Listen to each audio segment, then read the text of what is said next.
بسم الله الرحمن الرحيم لا يتدبرون القرآن تو کیا یہ لوگ قرآن میں ذرا بھی غور نہیں کرتے یا ان کے دلوں پر تالے پڑے ہوئے ہیں؟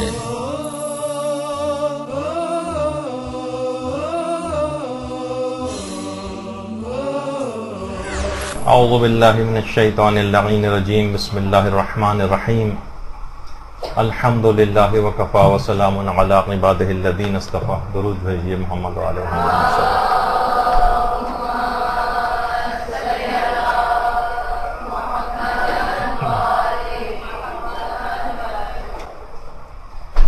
تربیت اولاد کے عملی اصول کے عنوان سے جو ہماری گفتگو چل رہی ہے اس میں درس نمبر 12 جو کہ اس موضوع پر آج آخری درس ہوگا. اچھا دیکھیے، پچھلی مرتبہ بھی یہ بات آئی تھی اور جو آج کا عنوان بن رہا ہے وہ یہ ہے کہ سرکش، باغی، نافرمان اور بگڑی ہوئی اولاد کی تربیت کیسے کریں. اس کا کیا ایسا کریں کہ اس کا بگاڑ ختم ہو جائے، اس کی نافرمانی، اس کا سرکشی پن اور اس کا جو باغی پن ہے یہ کسی طرح سے کم ہو جائے یا ختم ہو جائے. دیکھیے، پہلی بات تو یہ ایک تھوڑی سی تمہید کے بعد میں اس کے طریقہ کار پہ آ جاؤں گا. دیکھیے، اولاد کی نافرمانی اور بگاڑ یہ کوئی ایک دن کا بگاڑ نہیں ہوتا ہے. اس میں بہت ساری بے اعتدالیاں شامل ہوتی ہیں، والدین کی بہت ساری خامیاں شامل ہوتی ہیں، تربیت کی بہت ساری خرابیاں شامل ہوتی ہیں. اس میں برا گھر کا ماحول ہے وہ بھی شامل ہوتا ہے، برا معاشرے کا ماحول یہ بھی اس کے بگاڑ میں ایک اپنا پارٹ پلے کرتا ہے. برے دوست ہوں، برے رشتہ دار ہوں، یا حرام غذا جسموں کے اندر جاتی رہی ہو، یہ ساری چیزیں مل کر اور اس کے علاوہ بھی بہت ساری چیزیں مل کر اس بچے کے اندر بگاڑ پیدا کرتی ہیں. اور ایک دن کا بگاڑ نہیں ہوتا، یہ سال ہا سال تک بگاڑ چلتا ہے تو پھر اس کا نتیجہ ظاہر ہوتا ہے. اچھا، اب ظاہر ہے جب ٹھیک کرنے جائیں گے تو جب بگاڑ ایک دن کا نہیں ہے تو علاج بھی ایک دن کا نہیں ہے. لوگ کہتے ہیں کہ بس فوراً کوئی ایک دعا پڑھی جائے اور مسئلہ حل ہو جائے، بس کوئی ایک عمل ایسا کیا جائے مسئلہ حل ہو جائے، چند دن کوئی ایسا کام ہم کر لیں بس وہ ایک دم سے وہ نافرمان جو ہے وہ فرما بردار بن جائے. نہیں، اس میں ایک طویل دورانیہ چاہیے ہوتا ہے. دیکھیے، جیسے بلڈ پریشر کا کسی کو مرض ہو جائے، شوگر کا کسی کو مرض ہو جائے، اب وہ کہے ایک دن میں ٹھیک ہو جائے.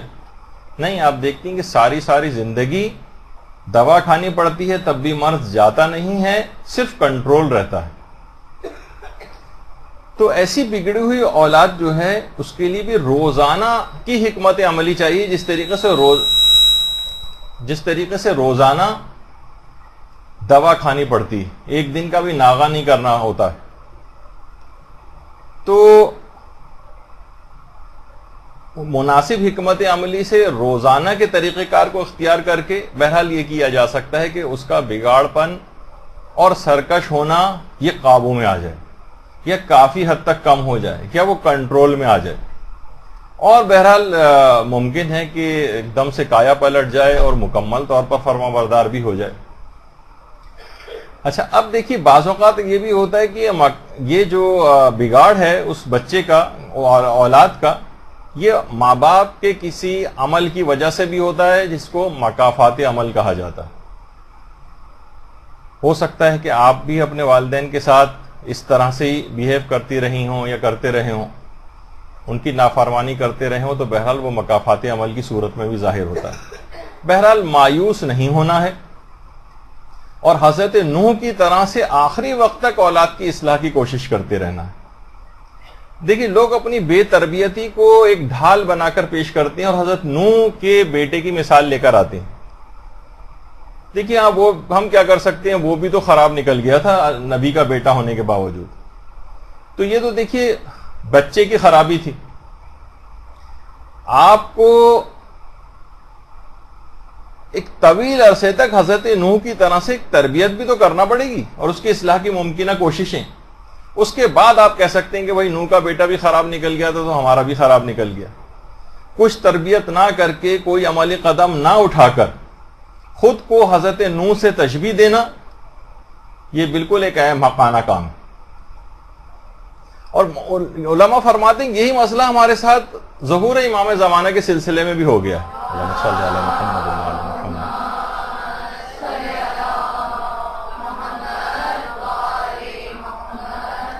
انتظار کے اس پیریڈ میں کچھ کرنا تھا، ہم نے یہ سمجھا کہ شاید اس میں کچھ بھی نہیں کرنا ہوتا. مولانا محمد رضا داؤدانی جو یہاں پہ بھی مدرسے میں پڑھانے آتے رہے، ان کا ایک بہت اچھا ایک لیکچر مجلس میں انہوں نے کہا کہ دیکھیے انتظار جو ہے وہ معطل ہونے کا نام نہیں بلکہ عمل کا نام.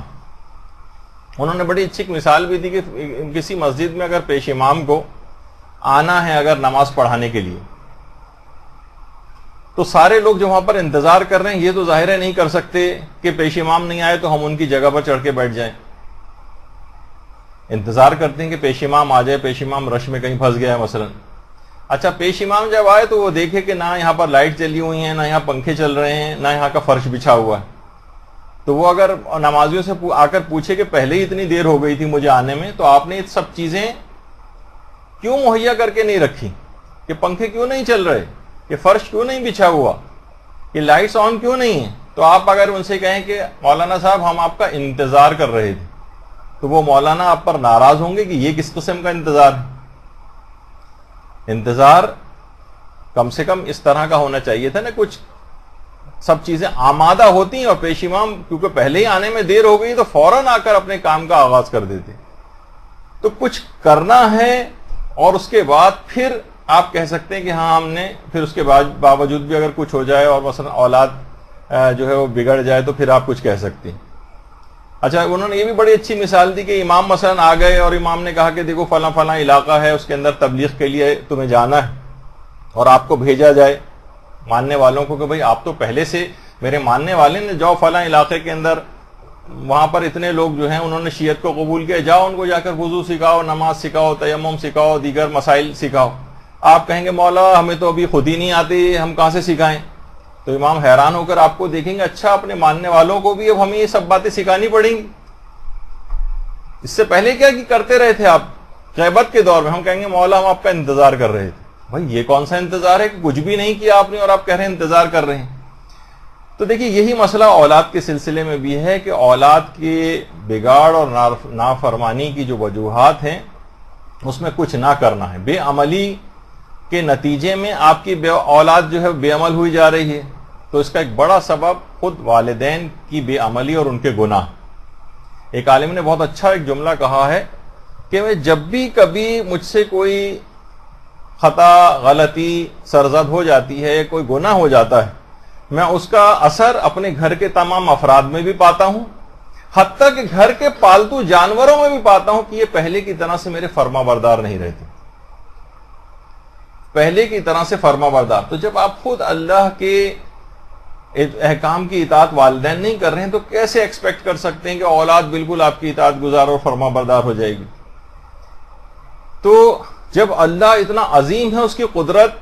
کے آگے ہماری کیا حیثیت ہے اور ہم اس کی فرما برداری نہیں کر رہے، تو ہم جیسے گناہگار اور ناقص اور عاجز مخلوق کی کب کوئی دوسری مخلوق اطاعت کر سکے گی؟ تو عجیب حال ہے ہمارا کہ اللہ کی اطاعت کے آگے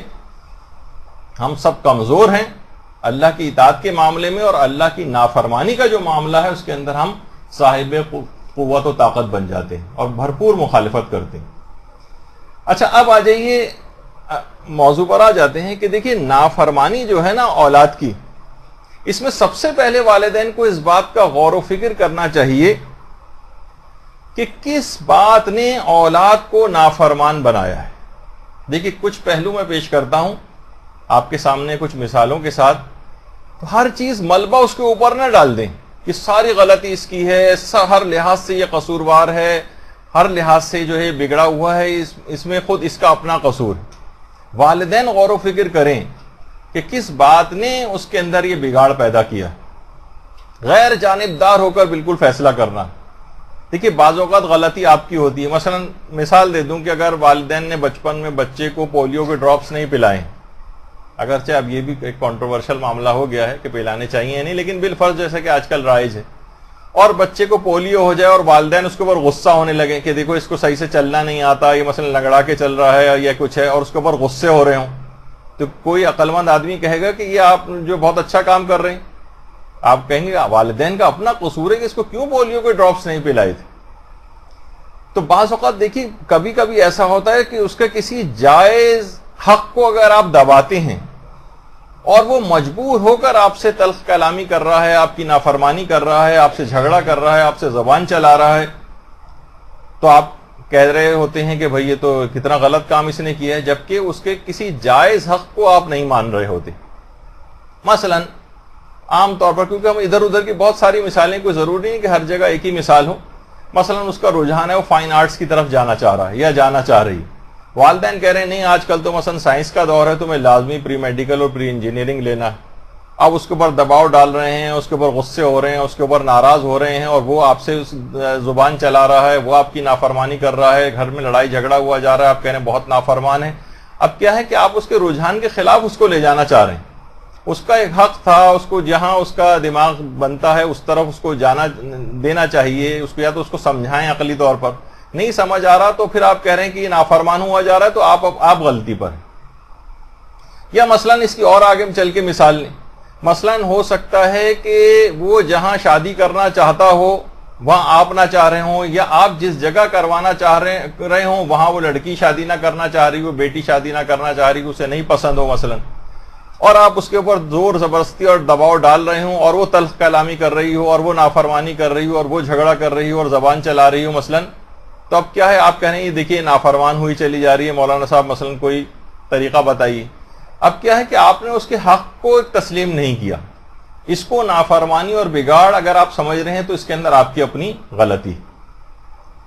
یا مثلا بچپن ہی سے بچے کو اس طرح کی تمام چیزیں جو ہیں مہیا کر دی، سارے اسمارٹ فونز اس کو ہر طرح کے لیٹسٹ ماڈل مہیا کر دیا، اور آئی پیڈس اور آئی پوڈ اور پتہ نہیں کون کون سی جتنی بھی فینسی اس طرح کی جو چیزیں آ گئی ہیں آج کل، وہ ساری پرووائڈ اس کو کر دی، اور انٹرنیٹ پر ہر چیز پر اس کا ایکسس آپ نے بچپن ہی سے دے دیا بغیر روک ٹوک کے. اچھا اب جب اس کے اندر بگاڑ پیدا ہونے لگا، جب وہ اس کے اندر جو ہے وہ حرام چیزوں کو دیکھنے لگا، تو اب آپ اس کو چھین رہے ہیں، برا بھلا کہہ رہے ہیں، کوئی اس کو آلٹرنیٹ بھی نہیں دے رہے، وہ آپ سے پھر زبان چلا رہا ہے، سب کچھ کر رہا ہے. اب اس میں آپ کا اپنا قصور ہے کہ آپ نے وہ تمام چیزیں اس کو مہیا کی، مہیا کرنے کے بعد اس کو عادی بنا دیا، عادی بنانے کے بعد جب اسے چھین رہے ہیں تو وہ زبان چلا رہا ہے مثلا. یہاں آپ کا قصور ہے. والدین کو بہت سارے اپنے قصور ریئلائز کرنے چاہیے، لیکن دیکھتے ہیں کہ وہ سارا ملبہ اس کے اوپر ڈال دیتے ہیں. یا مثلا اس کو بچپن سے کوئی دینی تربیت اور ماحول فراہم نہیں کیا، گھر میں مثلا اچھا ماحول نہیں تھا، شوہر و بیوی ہر وقت لڑتے رہتے تھے، بچے کے ماں باپ ہر وقت آپس میں لڑتے رہتے تھے، ہر وقت غیبتیں سننا پڑتی تھیں، ہر وقت پتہ نہیں کیا کچھ اس کے ساتھ، یعنی وہ اس ماحول کے اندر بڑا ہے جس کے اندر جو کہ ماحول نہ کوئی دینی تربیت اس کو ملی، نہ اس کو کوئی ایسا ماحول فراہم کیا گیا. اب وہ بگڑ گیا، اب سارا ملبہ اس کے اوپر ڈال دیا، اس میں آپ کا پورا قصور ہے. یا مثلا دوران حمل یا دودھ پلائی کے زمانے کی جو خرابیاں، جس میں ہمارا پورا ایک لیکچر ہو چکا ہے، اس میں خوب فلمیں دیکھی جاتی تھیں، والدین بیٹھ کر دیکھتے تھے، ڈرامے اس طرح کے مخرب الاخلاق دیکھے جاتے تھے. باپ ہے مثلا اسی زمانے میں حرام مال لے کر گھر کے اندر آ رہا ہے، اسی سے بچہ جو ہے اس کا گوشت اور خون اسی مال سے، اسی غذا سے بن رہا ہے. یا مثلا باپ خمس نہیں نکالتا ہے اور مال حرام جسم کے اندر جا رہا ہے. تو پرورش کے اندر ہی اس کے اندر پیدائشی ایسے نقص بچے کے اندر آ گیا، تو یہ ساری خرابیاں اور بگاڑ جو پیدا ہوا اس میں خود والدین قصوروار ہیں. لیکن کیا ہے کہ آپ نے بگاڑ کا سارا ملبہ بچے کے اوپر ڈال دیا، نوجوان پہ ڈال دیا. اب وہ کوئی بد کلامی بچپن سے، بچہ مثلا سرکش ہوا جا رہا ہے، اکثر لوگ اب بچپن سے ہی سب کہہ رہے ہیں، تو اس میں والدین سب سے پہلے تو ایک حقیقی توبہ کریں. پچھلی تمام جو غلطیاں انہوں نے کی ہیں، کوتاہیاں انہوں نے کی ہیں، جو حرام کام ان سے اس دوران ہوئے ہیں، تاکہ کیونکہ جب توبہ انسان کرتا ہے تو اس کے جتنے بھی اثرات بد ہیں اس کے بھی ختم ہونے کے لیے الگ سے بھی ایک دعا کرنی چاہیے. بعض اوقات گناہ معاف ہو جاتا ہے لیکن اس کے اثرات باقی رہتے ہیں. مثلا اگر کوئی شخص گانے کا کیسٹ جو ہے وہ نکال دے اپنے، تو اگر بعد میں توبہ بھی کر لے تب بھی اصل میں وہ اتنا پھیلا چکا ہے کہ اب بعد تک لوگ اس کے اثرات اس تک پہنچیں گے. گناہ اس لحاظ سے نہیں ہوگا، لیکن کچھ آثار وضعی بھی ہوتے ہیں، دنیاوی اعتبار سے بھی اس کے کچھ آثار ہوتے ہیں. تو والدین ایک حقیقی توبہ کر کے اس کے اثرات کو ختم کرنے کے لیے بھی ایک لحاظ سے ان کو چاہیے کہ وہ دعا کریں کہ ان والدین کے اوپر سے بھی اس کے اثرات ہٹ جائیں جو انہوں نے غلطیاں کی ہیں، اور اولاد کے اوپر سے بھی. اور ہو سکتا ہے کہ دیکھیے کہ وہ اولاد کسی جائز اور مباح چیز کا تقاضا کر رہی ہے، آپ کو وہ چیز اچھی نہیں لگ رہی ہے، باپ کو وہ چیز اچھی نہیں لگ رہی ہے، ماں کو چیز اچھی نہیں لگ رہی ہے، آپ اس کو برا بھلا کہہ رہے ہیں، زبانی کے طور پر وہ جواب کے طور پر وہ بھی آپ سے زبان درازی کر رہی ہے اولاد، تو اس میں آپ کا قصور ہے. یا مثلا وہ نافرمانی میں جو میں ابھی صرف وہ بتا رہا ہوں کہ جو آپ کے لحاظ سے بچے کا قصور بن رہا ہے لیکن اس میں قصور آپ کا ہوتا ہے. مثلا آپ اس کی توقعات، آپ کی جو توقعات ہیں اس کی استعداد سے زیادہ ہوں، یعنی اس کی کیپیسٹی اتنی نہیں ہے، آپ اس سے مثلا مجبور کر رہے ہیں کہ وہ اتنے نمبرز لے کر آئے کہ میڈیکل کالج میں اس کا ایڈمیشن ہو جائے، آپ اس پہ دباؤ ڈال رہے ہیں، زبردستی کر رہے ہیں، اس کے اوپر چیخ چلا رہے ہیں، وہ بھی جوابی طور پر آپ کے ساتھ کر رہا ہے. اب کیا ہے، اس کی استعداد سے بڑھ کر آپ کر رہے ہیں. تو بعض اوقات یہ بھی ہوتا ہے، سمجھانے بجھانا ایک الگ چیز ہوتی ہے، لیکن نہ اس طرح سے چیخم چاخ کرنا گھر کے اندر، اور اس کی توقعات جو آپ کی ہیں اس کو وہ میٹ نہیں کر پا رہا ہے بچہ، تو اس کو آپ برا بھلا کہیں کہ ہم تم پر اتنی ٹیوشنز پہ اتنا خرچہ کر رہے ہیں. اب وہ جو ہے، اب ظاہر آپ بھی چڑچڑے بنے ہوئے ہیں، اس کا کیونکہ رجحان نہیں ہے اس طرف. تو دیکھیے ڈنڈے کے زور پہ تو کسی کو بھی پڑھوایا نہیں جا سکتا ہے، تو خود بھی ہلکان ہوں گے، اس کو بھی ہلکان کریں گے. بہت بہتر ہے اس معاملے میں ایسا ہے کہ جو بچے پڑھائی کے طور پر اتنے، ہر شخص کا ایک طرح سے دماغ نہیں ہوتا، اس کا نہیں ہے پڑھائی کی طرف، تو اس کو کسی ہنر کی طرف لے کر آئیں، کسی کاروبار کے اندر اس کو ڈالنے کی کوشش کریں. اس کے ساتھ ساتھ پرائیویٹ امتحانات بچے کو دلواتے جائیں. دیکھیے وہ جو مشہور ہے نا کہ جو پٹا ہوا یا ہارا ہوا گھوڑا ہے اس کے اوپر ریس نہیں لگایا کرتے، اس پہ کوئی شرط لگا کے اس کو ریس کے میدان میں دوڑایا نہیں کرتے. یا جیسے ہمارے ڈاکٹر حضرات کے اندر ایک چیز مشہور ہوتی ہے کہ جو عام طور پر پٹی ہوئی کلینک ہوتی ہے، کوئی اور ڈاکٹر بیچ کے جا رہا ہے مثلاً اور وہ چل نہیں رہی تھی اس سے، وہ والی کلینک کبھی بھی نہیں خریدنی چاہیے. تو وہ بعد میں بھی نہیں چلتی، کچھ ایسے اس میں منحوس اثرات ہوتے ہیں پچھلے افراد کے کہ وہ نہیں چل پاتی. یعنی اب تک لوگوں کا اسی طرح سے تجربہ ہے. اس طریقے سے دیکھیے کوئی فلاپ فلم یا کوئی فلاپ ڈرامہ ہو مثلا، اس کے لیے ان کو اشتہارات نہیں ملتے. جو بڑا مقبول کوئی ڈرامہ اس کے لیے آپ دیکھتے ہیں کہ ڈرامے سے زیادہ اشتہارات کا اس کے اندر وقفہ بڑا ہو جاتا ہے. تو ایسے باغی اور سرکش جو ہیں وہ بعض اوقات ہم خود ان کو بنا دیتے ہیں اپنے بیجا توقعات کی وجہ سے. تو بہتر ہے کہ والدین، اب علاج اس کا یہ اس لحاظ سے بنتا ہے کہ اگر یہ وجوہات ہیں تو اپنے آپ کی اپنی پوزیشن کو والدین ریئلائز کریں کہ نہیں، آپ کا یہ مطالبہ اس سے بیجا ہے، آپ کا مطالبہ اس کی آپ اس کی جو کیپیسٹی ہے اس سے زیادہ کا بن رہا ہے. تو آپ بیک فٹ پہ جائیے، آپ اپنے آپ کو پیچھے کریں. تو جب وہ پیچھے کریں گے تو وہ معاملہ ریزالو ہو جائے گا، اور نافرمانی والا جو مسئلہ اور جو بگاڑ آپ کے خیال میں ہے وہ مسئلہ کسی حد تک حل ہو جائے گا، کیونکہ غلطی پر آپ ہیں اس میں. اچھا، اب دیکھیے بگاڑ وہ جیسے میں نے کہا ایک دم سے نہیں ہوتا، شروع سے روکنا ہوتا ہے. مثلا ایک چیز اور ہوتی ہے کہ آپ دیکھتے ہیں کہ جو افراد، بچے یا لڑکیاں نئے نئے ابھی جوان ہو رہے ہوتے ہیں، ان کے اندر ایک باغیانہ رویہ آتا ہے. یہ ایک بہت اہم مسئلہ ہے. جو ٹین ایج کے اندر جو بچے ہوتے ہیں اور پھر ابھی بلوغ کی طرف آ رہے ہوتے ہیں، ان کے اندر دیکھتے ہیں خاص باغیانہ رویہ اس ایج کے اندر آتا ہے. وہ جو زمانہ ہے یہ والدین کو انتہائی عقل مندی اور فراست کے ساتھ گزارنا چاہیے بچے کا. اس میں ان کو بہت صبر اور برداشت سے کام لینا ہے.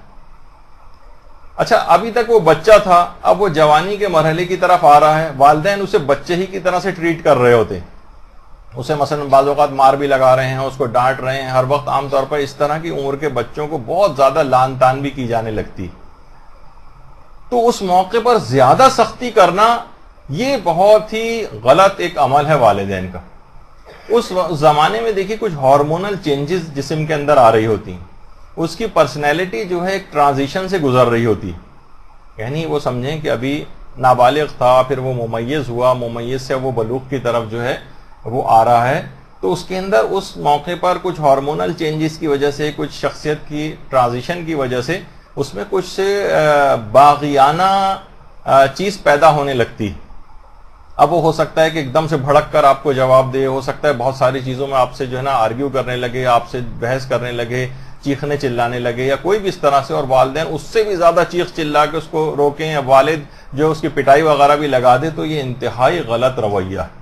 اس موقع پر بہت ہی نرمی کے ساتھ اس زمانے کو 2 سال 3 سال یا جو بھی اس طرح کا جو پیریڈ ہو، زیادہ اتنا بڑا نہیں ہوگا، بالآخر وہ پیریڈ آ کر اس شخصیت کے ٹرانزیشن سے گزر جائے گا، اور اس کے بعد پھر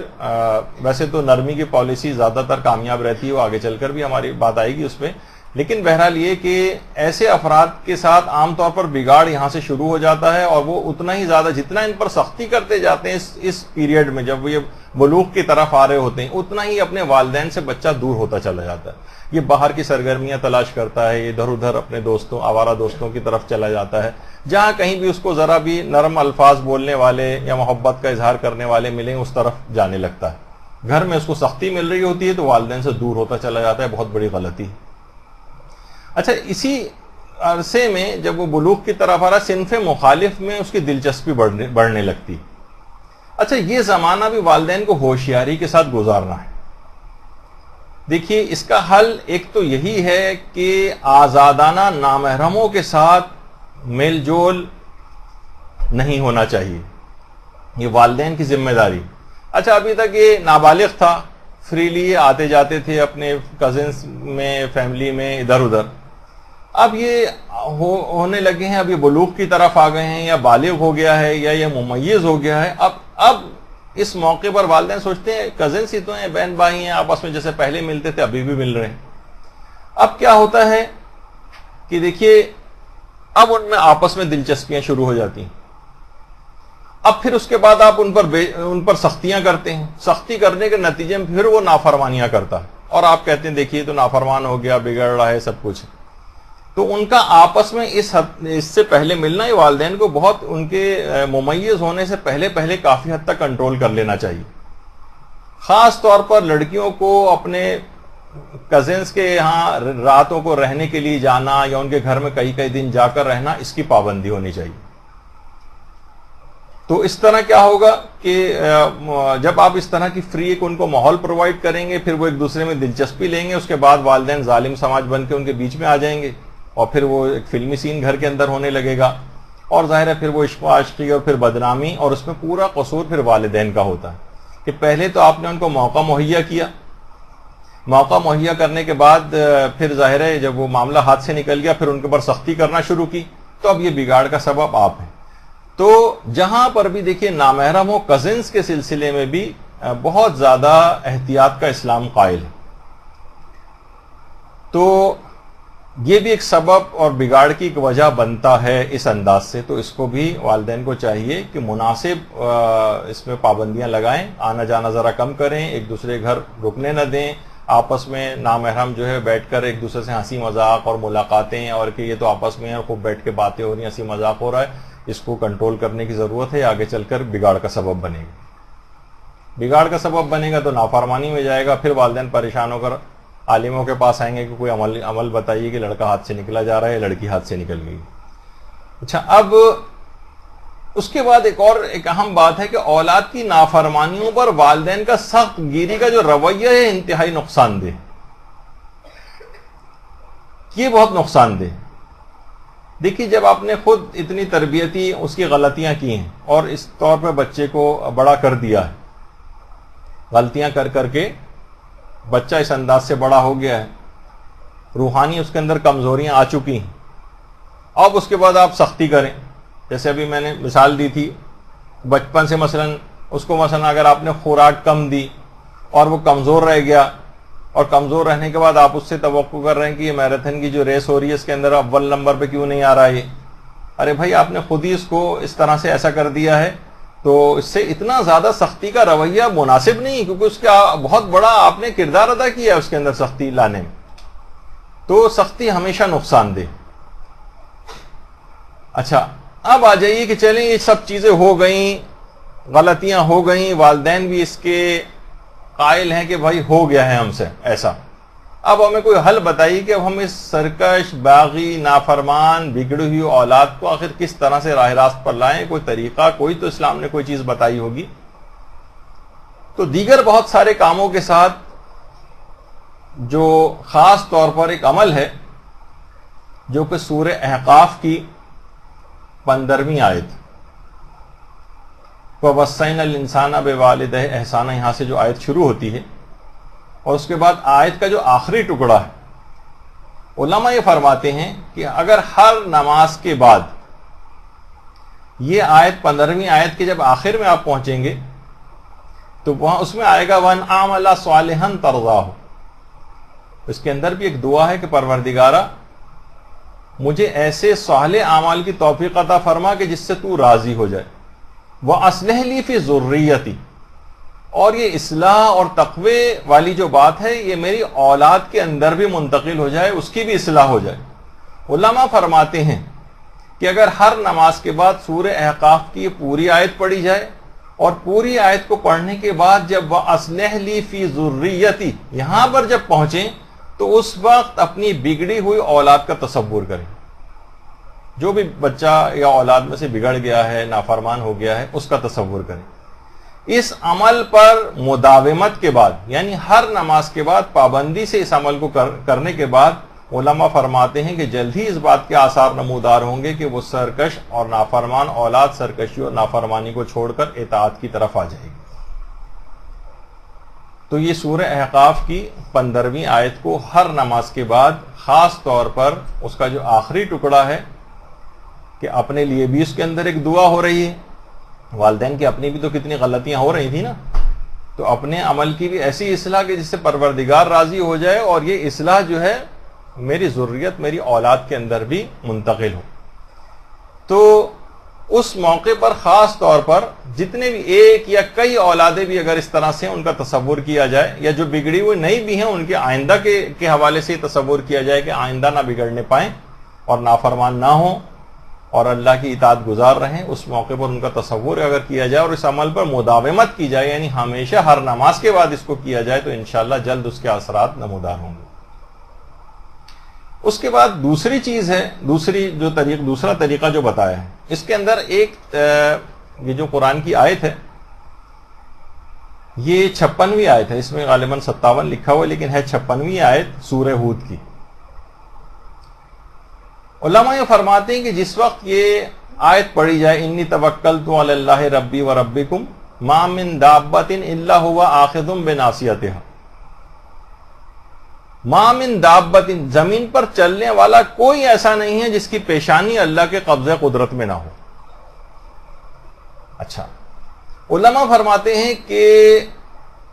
جس وقت اس آیت کو پڑھا کیسے جائے، وہ فرماتے ہیں اگر ممکن ہو سکے اس کو کوئی بھی ایسا طریقہ کار کہ اس نافرمان اولاد کے پاس جائیں اور اس کی پیشانی کے بالوں کو سختی کے ساتھ پکڑ کر اس آیت کو پڑھیں۔ اچھا، ایک تو ہوتا ہے، ایک تو جیسے آپ اس کو کوئی سزا دے رہے ہوں، اس انداز کا نہ ہو، لیکن عام طور پہ جیسے سر میں مساج کر رہے ہیں، اس کے سر میں انگلیاں پھیر رہے ہیں، پیشانی کے آگے کے بالوں کو ہاتھ میں پکڑ کر سختی کے ساتھ پکڑیں اور اس آیت کو پڑھیں کہ کوئی ایسا نہیں ہے زمین پر چلنے والا جس کی پیشانی اللہ کے قبضہ قدرت میں نہ ہو۔ تو علماء فرماتے ہیں کہ اگر ایسا کیا جائے، اور خالی ایک دفعہ نہیں، جب بھی آپ کو موقع ملے، جتنی دفعہ بھی ایسا کرنے کا موقع ملے، سوتے وقت، یا بچہ بھی اگر کوئی ہے اس میں تو پھر بھی آسان ہے، بڑے کے لیے ہو سکتا ہے کہ ذرا آپ کو کچھ مزاحمت کا سامنا کرنا پڑے، لیکن بہرحال کسی بھی طریقے سے اس کو اس کے یا سختی سے نہ بھی پکڑیں تو ہلکے سے اس کے بالوں کو پکڑ لیں، لیکن بہرحال وہ کہتے ہیں اگر سختی کے ساتھ پکڑ کر پھر یہ کہا جائے تو اس کی اثر پذیری زیادہ ہے۔ یہ دوسرا طریقہ ہے دعاؤں کے اعتبار سے، قرآنی آیات کے اعتبار سے نافرمان اولاد کے لیے۔ تیسری جو آیت ہے وہ سورہ آل عمران کی آیت نمبر 200 یا ایھا الذین آمنوا اصبروا وصابروا ورابطوا واتقوا اللہ لعلکم تفلحون۔ اچھا، اب یہ جو آیت ہے علماء فرماتے ہیں کہ جو بھی روٹی آپ اس کو کھانے کے لیے دیں، عام طور پر مائیں یہ والا کام کرتی ہیں، انگلی سے اس آیت کو روٹی پہ لکھیں اور یہ اس کو کھانے کو دیں. یہ بھی بہت مجرب ہے. اس روٹی پر انگلی سے اس آیت کو لکھ دیں, اور اس طرح سے لکھنے میں کوئی وہ بھی وضو وغیرہ کرنا بھی آپ کے لیے ضروری نہیں. تو بہرحال یہ چیزیں ایسی ہیں کہ یہ بہت ہی علماء نے بتایا کہ واقعی جس کی اولاد ہاتھ سے بالکل نکل گئی ہے, بہت پریشان ہے کہ کیا کریں, وہ اس چیز کے اوپر عمل کرنا شروع کریں, انشاءاللہ جلد اس کے اثرات ظاہر ہونے لگیں. اور اس کے بعد علماء فرماتے ہیں کہ صحیفہ کاملہ میں کی جو 25ویں دعا ہے جو ہمارے امام زین العابدین علیہ الصلوۃ والسلام نے تعلیم کی ہے,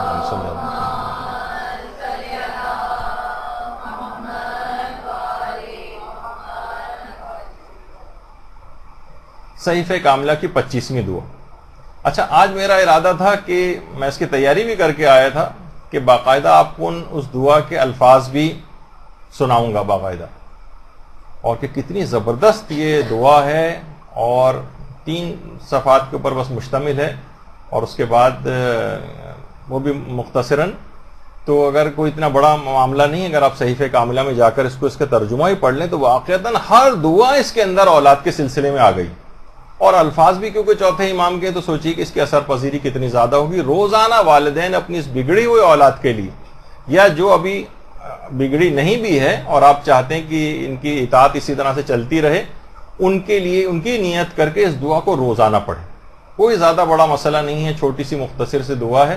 اور بہت آرام سے روزانہ پڑھی جا سکتی. کچھ ہی عرصے میں آپ کو زبانی یاد ہو جائے گی. ہمارے برادر وسیع امام آپ کو 2 منٹ کے اندر پوری زبانی ترجمہ جو ہے سنا سکتے ہیں آپ کو اس کا. تو بہرحال تو ایک تو صحیفہ کاملہ کی اولاد کے حق میں والدین کی جو دعا ہے چوتھے امام کی, یہ ضرور روزانہ کی اس میں شامل ہونا چاہیے. پھر علماء فرماتے ہیں اگر سورہ انبیاء کو روزانہ اولاد کے صالح ہونے کی نیت سے پڑھا جائے, سورہ انبیاء, یہ بھی بہت مجرب ہے, اور الہی مدد اس میں آتی ہے, اور الگ سے ایک توفیقات اولاد کو اطاعت کے سلسلے میں پروردگار کی طرف سے نصیب ہوتی ہیں, اور وہ صالح ہو جاتی. بس ہمارے ساتھ مسئلہ یہ ہے کہ ہم ان اعمال کو کرتے نہیں.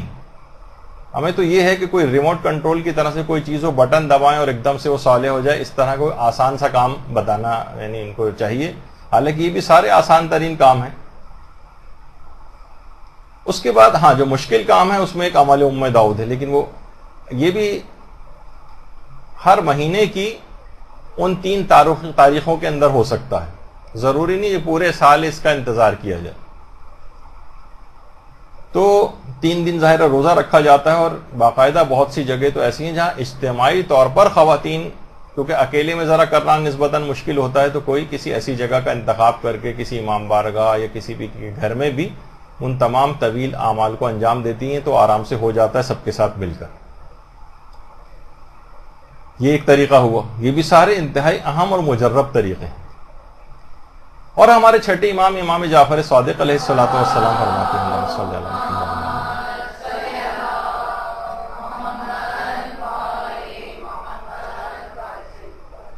امام فرماتے ہیں کہ جو بھی اپنی اولاد کے اطاعت گزار ہونے کی نیت سے 107 مرتبہ سورہ الحمد کی تلاوت کرے گا, اس کی اولاد اطاعت گزار ہو جائے گی. 107 بار سورہ الحمد اولاد کی اطاعت گزار ہونے کی نیت سے.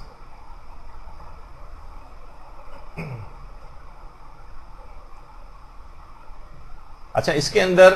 کوشش یہ کریں کہ اگر یہ ایک ہی وقت میں ہو جائے تو بہت اچھا ہے.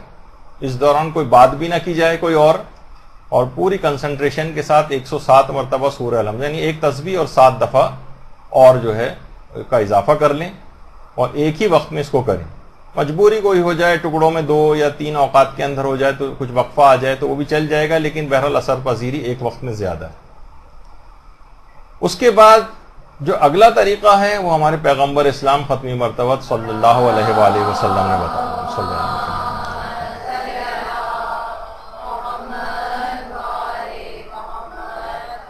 کہ اگر کوئی شخص سورہ یونس کو لکھ کر گھر میں رکھے. دیکھیے لکھنا ضروری ہے. یہاں ہر دفعہ یہ سوال آتے ہیں اور ان کا جواب دے دے کہ بھی ہم لوگ عاجز آ چکے ہیں کہ کیا فوٹو کاپی چل جائے گی. تو ہم یہی کہتے ہیں کہ اس کا مطلب آپ سیریس نہیں ہیں اس عمل میں. یعنی مختصر سا ایک سورہ، آپ خود قرآن کو لکھنا کتنا ثواب کا کام ہے، اور ہم کبھی اس بات کو بھی کہتے ہیں کہ نہیں ہمیں قرآن کی کوئی آیت لکھنی بھی نہ پڑے، کوئی سورہ لکھنا کبھی نہ پڑے اور فوٹو کاپی سے کام چل جائے، تو پھر اس کی اثر پذیری بھی نہیں. ہاتھ سے آپ خود لکھیں، اس کے اپنے ایک اثرات ہیں قرآن کی کتابت کرنا یا اس کو لکھنا. تو سورہ یونس کو لکھ کر اگر کوئی گھر میں رکھے اور گھر میں موجود تمام افراد کا نام لے، تو پیغمبر فرماتے ہیں اگر ان میں کوئی عیب یا نقص ہوگا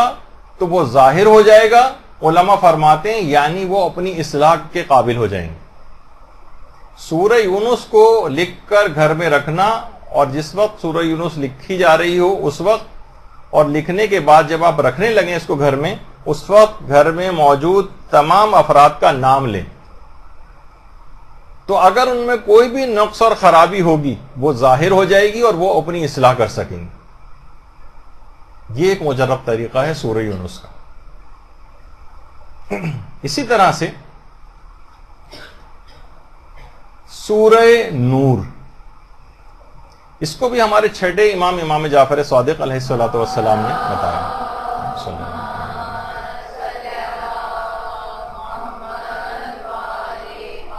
اس سورے کی روزانہ تلاوت سے، اچھا دیکھیے اتنا کوئی بڑا مسئلہ بھی نہیں ہے، شاید 64 آیات کا سورہ ہے بس سورہ نور.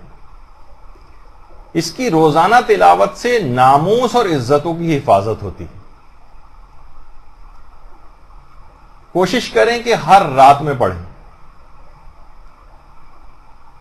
اور امام فرماتے ہیں کہ روزانہ رات میں اس کو پڑھا جائے تو اس گھر میں رہنے والوں میں سے، یعنی اس شخص کے مرتے تک، کوئی اس کے گھر میں رہنے والوں میں سے کوئی بھی اس کے رشتہ داروں میں سے کبھی بھی زنا کے فعل سے آلودہ نہیں ہوگا.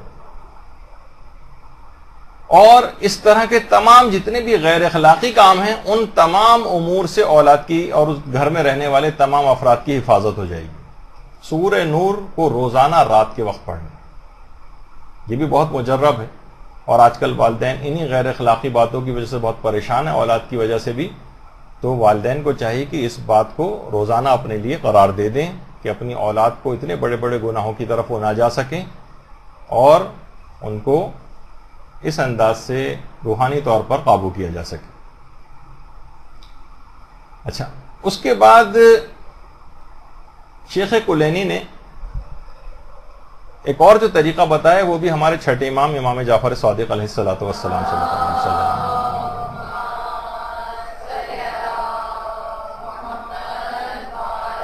اور وہ عمل ہے جو ہر نماز کے بعد کرنا ہے، وہ ہے سورہ قدر کو ہر واجب نماز کے بعد پڑھنا. خود نماز کے اندر بھی پڑھنا، وہ بھی آپ کو پتہ ہے کہ پہلی رکعت میں الحمد کے بعد مستحب ہے پڑھنا. لیکن امام فرماتے ہیں جو سورہ قدر کو ہر واجب نماز کے بعد پڑھے گا تو خدا اس کے لیے دنیا اور آخرت کی تمام بھلائیوں کو جمع کر دے گا، اس کو، اس کی اولاد کو اور اس کے والدین کو بھی بخش دے گا. جب یہ سارے گناہ اس کے بخشے جائیں گے تو سمجھیں ایک لحاظ سے وہ تمام اثرات گناہوں کے اپنے بھی اور اولاد بھی جو کر رہی ہے وہ معاف ہو جائیں گے. تو اس کے بعد اطاعت کے لیے بہت آسان فضا ایک تیار ہو جائے گی ان کے لیے. بگاڑ کے جو وجوہات ہیں گویا اس عمل کے ذریعے آپ دور کر دیں گے. سورہ قدر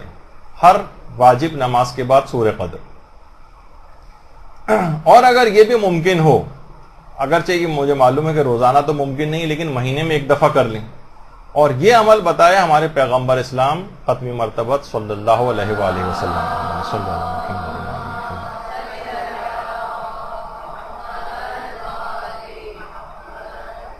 وہ ہے سورہ بقرہ. سورہ بقرہ کم سے کم ظاہر ہے کہ طویل سورہ ہے، پڑھنے میں مشکل ہوگی. ہفتے میں ایک دفعہ پڑھ لیں، روزانہ پڑھ لیں تو کیا ہی کہنا، لیکن مہینے میں ایک دفعہ پڑھ لیں. کم سے کم مہینے میں تو ایک دفعہ ہونا چاہیے. پیغمبر فرماتے ہیں جس گھر میں بھی سورہ بقرہ کی تلاوت ہوتی ہے شیطان وہاں سے فرار اختیار کر جاتا ہے. اب یہ جو گمراہ ہو رہی ہے اولاد شیطان کے ہاتھوں میں کھلونا بنی ہوئی ہے، اب اس کے لیے کوئی شیطان کے لیے وہاں جائے قرار نہیں ہوگی. وہ فرار اختیار کرے گا، وہ تمام شیطانی وسوسوں سے وہ اولاد جو کہ بگڑ رہی ہے اس کی وجہ سے، وہ تمام چیزوں سے اس سے آزاد ہو جائے گی اور اطاعت کی طرف آئے گی. تو ایک تو یہ طریقہ ہے. اور پھر علماء ایک چیز اور فرماتے ہیں جو ہم اس سے پہلے تذکرہ کر چکے ہیں کئی مرتبہ، گھر میں بآواز بلند اذان دینا. اور یہی وجہ ہے کہ ہمارے چھٹے امام نے بات بیان فرمائی ہے کہ جس کے اخلاق برے ہوں اس کے کان میں اذان دیا کرو، اذان دینی چاہیے اس کے کان میں. تو اولاد مثلا سو رہی ہے یا مثلا جاگ بھی رہی ہے اور آپ نمازوں کے اوقات میں بلند آواز سے اذان اس طرح سے دیں گے اس کان میں آواز چلی جائے تو یہ کافی ہے. جس کے بھی اخلاق برے اور خراب ہوں، یعنی اولاد بگڑ رہی ہو، تو اس کے کان میں اذان کی آواز جانی چاہیے. اچھا، کچھ باتیں ایسی ہیں جو ہمارا ایک لیکچر ہوا تھا کہ غذاؤں کے روحانی اثرات کے اوپر، اس کے اندر کچھ غذاؤں سے بھی مدد لینی چاہیے اس بگڑی ہوئی اولاد کے لیے، جس کے اندر پہلے بھی بات بیان ہوئی تھی، وہ تھی کہ اس کو زمزم پلائیں. اچھا، اب زمزم کے اندر ایک مسئلہ یہ آ گیا کہ آج کل وہاں سے ہی جو آب زمزم مل رہا ہے اس کے اندر بہت زیادہ عام پانی ملایا جانے لگا ہے. ایک ہوتا تھا پہلے خالص زمزم، اب وہ جو ہے جو بھی ان کی وجوہات ہیں وہ کہتے ہیں کہ اس میں ہمیں کم پڑ رہا ہے اب یہ، حالانکہ وہ اتنا فراواں پانی ہے کہ صدیوں سے آج تک کم نہیں ہوا تھا، لیکن بہرحال شاید وہاں پر کچھ ایسے افراد موجود ہیں کہ جن کی وجہ سے بے برکتی آ رہی ہے اس پانی کے اندر. تو اگر خالص کہیں سے اویلیبل ہو جائے تو وہ، لیکن چلے جو بھی اویلیبل ہو رہا ہے پانی ملا ہوا، عام پانی ملا ہوا، تو وہ بھی اس کو استعمال کیا جائے تو یہ روحانیت کو بہت، اور خاص طور پر وہ جو دعا ہے اس کی، اللہم اجعلہ رزقا علما واسعا ورزقا واسعا وشفاء من کل داء وسقم، کہ پروردگار مجھے وسیع علم عطا فرما، رزق کے اندر بھی وسعت عطا فرما، اور ہر قسم کی خرابی اور ہر قسم کی برائی سے مجھے نجات دے. تو اگر اس کو اس دعا جو خاص طور پہ جو دعا ہے یہ اگر اس موقع پر پڑھ کے اس کو پلایا جائے، یا پہلے سے ہی فریج کے اندر مثلا آپ نے بوتل رکھی ہوئی اس کے اوپر اس دعا کو پڑھ کے پھونک دیا ہے، تو اس کے اندر بھی وہ اثرات الگ سے دعا کے بھی آ جائیں گے. تو یہ بہت اہم چیز ہے کہ جسم کے اندر بھی اس کے زمزم جائے. اسی طرح سے کشمش کے متعلق بھی وہ بات آئی تھی کہ امیر المومنین نے فرمایا تھا کشمش انسان کے باطن کو پاک و پاکیزہ کر دیتی ہے. اللہم صلی علی محمد و علی محمد. تو کشمش جب روحانی طور پر وہ باطن پاک ہو جائے گا اس کا، تو خود بخود اطاعت کی طرف آئے گا. تو اس کو غذا کے اندر یا کوئی ایسا میٹھا کہ جس کے اندر اس کو کشمش جو ہے وہ دی جا سکے. اسی طریقے سے خربوزہ، اس وقت بھی تذکرہ اس کا آیا تھا کہ ایک تو اس کے اندر خوش اخلاقی کی صفت پیدا ہوتی ہے جو بھی اس کو کھاتا ہے، اور یہاں تک کہ ایک روایت یہ بھی بیان ہوئی تھی پیغمبر کی کہ خربوزے کا کھانا بھی ایک قسم کی عبادت ہے، یعنی اس سے پھر عبادات کی توفیقات جو ہے وہ ملتی ہیں، نیکیوں کی طرف رغبت ہوتی ہے خود، یعنی بہت سے ان کے اندر کچھ روحانی اثرات بھی ہیں. تو اس کے اندر ایک خربوزہ ہے مثلا، یہ اگر اس انداز سے اور اس نیت کے ساتھ کھلایا جائے. اسی طرح کچھ اور چیزوں کو بھی تذکرہ ہوا تھا، جیسے شہد کا تذکرہ ہوا تھا کہ شہد میں اللہ نے ایک برکت رکھی ہے، اس کے اندر شفا ہے. شفا صرف جسمانی بیماریوں کی نہیں بلکہ روحانی بیماریوں کی بھی. تو اس کے اندر یہ جو بگاڑ آ رہا ہے روحانی طور پر نافرمانی کا اور جو اور برے باتوں کی طرف وہ جا رہا ہے، تو انشاءاللہ شہد کی برکت سے بھی، اور دماغ میں یہ ہے کہ جو ہے پیغمبر نے ایک بات ارشاد فرمائی ہے تو اس سے اور زیادہ اس کے اندر اثرات آ جائیں گے اس نیت کی وجہ سے، اور انشاءاللہ یہ اس کی روحانی طور پر بھی شفا یابی کا سبب بنے گا. اسی طرح سے جو رزق حلال ہے اس کو علی الخصوص والدین کو ضرور چیک کرنا چاہیے، کیونکہ دیکھیے رزق حرام یہ اولاد کو بد نصیب بنا دیتا ہے. جس طرح ایک سلو پوائزن کو کسی کو جسم کے اندر داخل کیا جائے آہستہ آہستہ، جو اس کی رگوں میں اتر جائے اور اس کو اندرونی طور پر جا کر بیمار کر دے. تو دیکھیے اطاعت خدا اور جو نورانیت جو ہے نا اس کے اندر سے وہ نکل جاتی ہے اگر انسان رزق حرام اس کو کھلا رہا ہوں، اس پہ پھر کوئی نہ نصیحت اثر کرتی. تو بعض اوقات یہ ہوتا ہے کہ دیکھیے ٹھیک ہے انسان کچھ آسائشیں اپنی کم کر لے، لیکن جو ہے حلال روزی جو ہے وہ اس کو کھلائے، تو اس کے اندر ایک نورانیت پیدا ہوگی، شیطان کا کوئی وار اس کے اوپر اثر نہیں کر سکے گا، اور اولاد خود بخود طبعاً نیکیوں کی طرف راغب ہوتی چلی جائے گی، اور کوئی نافرمانی اور بگاڑ اس لحاظ سے پیدا نہیں ہوگا. لیکن مثلا یہ کہ اگر آپ نے ایسا کیا کہ اس کا خیال نہیں کیا اور حرام مال جو ہے وہ اس کے اپنے اثرات ہیں، اس کے اندر ایک ایک جہنمی ایک کیفیت ہے، گویا ایک آگ سی ہے، اس جہنمی اس اعمال کے جو اثرات ہیں وہ اس کے رگو پے کے اندر جا رہے ہیں، تو آپ اس سے خیر کی امید پھر نہیں رکھ سکتے، آپ کو یہ ہٹانا پڑے گا۔ واضح طور پر دونوں کے اندر بہت فرق ہے، مال حلال اور مال حرام میں، تو ہمیشہ اپنے ذرائع آمدنی کو والدین کو چیک کرنا چاہیے، کوئی ایسی چیز اس کے اندر جسم کے اندر نہ جائے۔ اچھا، اب آ جائیے اس کے بعد ایک اہم چیز ہے کہ جو کہ جس سے اولاد بگڑ رہی ہوتی ہے، اور آج کل زیادہ تر بگاڑ کا سبب یہ ہے، تو اس کا صرف ایک ہی حل علماء اکثر بتاتے ہیں کہ اس کی جلد شادی کی جائے۔ دیکھیے، پڑھائی کے ساتھ بھی اگر کوئی شخص پڑھ رہا ہو تو اس نوجوان چاہے لڑکا ہو یا لڑکی، اس کی شادی ممکن ہے، بلکہ نوٹ یہ کیا گیا ہے کہ ایسے نوجوان بہت جلد ذمہ دار ہو جاتے ہیں۔ اس پہ ہم کئی دفعہ گفتگو ہو چکی ہے، لیکن اتنا اہم موضوع ہے کہ ایک دفعہ کہنے سے کافی نہیں ہو پا رہا ہے، لوگوں پہ کوئی اثرات دیکھنے میں نہیں آ رہے ہیں اس کے۔ تو ایسے نوجوان زیادہ جلدی ذمہ دار ہو جاتے ہیں، ورنہ وہ ایسے ہی 30 سال 35 سال 40 سال تک ایسی کھلنڈری لڑکوں کی طرح سے فٹ پاتھوں پہ ادھر سے ادھر بیٹھ کے اپنے وقت کو ضائع کرتے نظر آتے ہیں، اور ایک غیر ذمہ دارانہ طریقے سے گھوم رہے ہیں۔ پھر اس کے بعد وہ بگڑنے بھی لگتے ہیں، باہر کی کچھ ایسی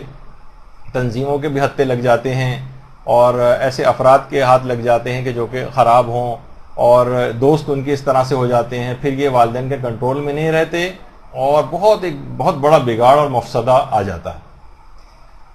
آج کل جب بھی کبھی عام طور پر اس طرح کی کسی لڑکی کا بھی کوئی رشتہ آتا ہے تو والدین کہتے ہیں کہ بھائی ابھی تو اس کی پڑھائی ختم نہیں ہوئی، ابھی مثلا یہ پہلے MBBS کر لے، MBBS اگر کر لے تو پھر کہتے ہیں ابھی تو اس نے ہاؤس جاب بھی نہیں کیا،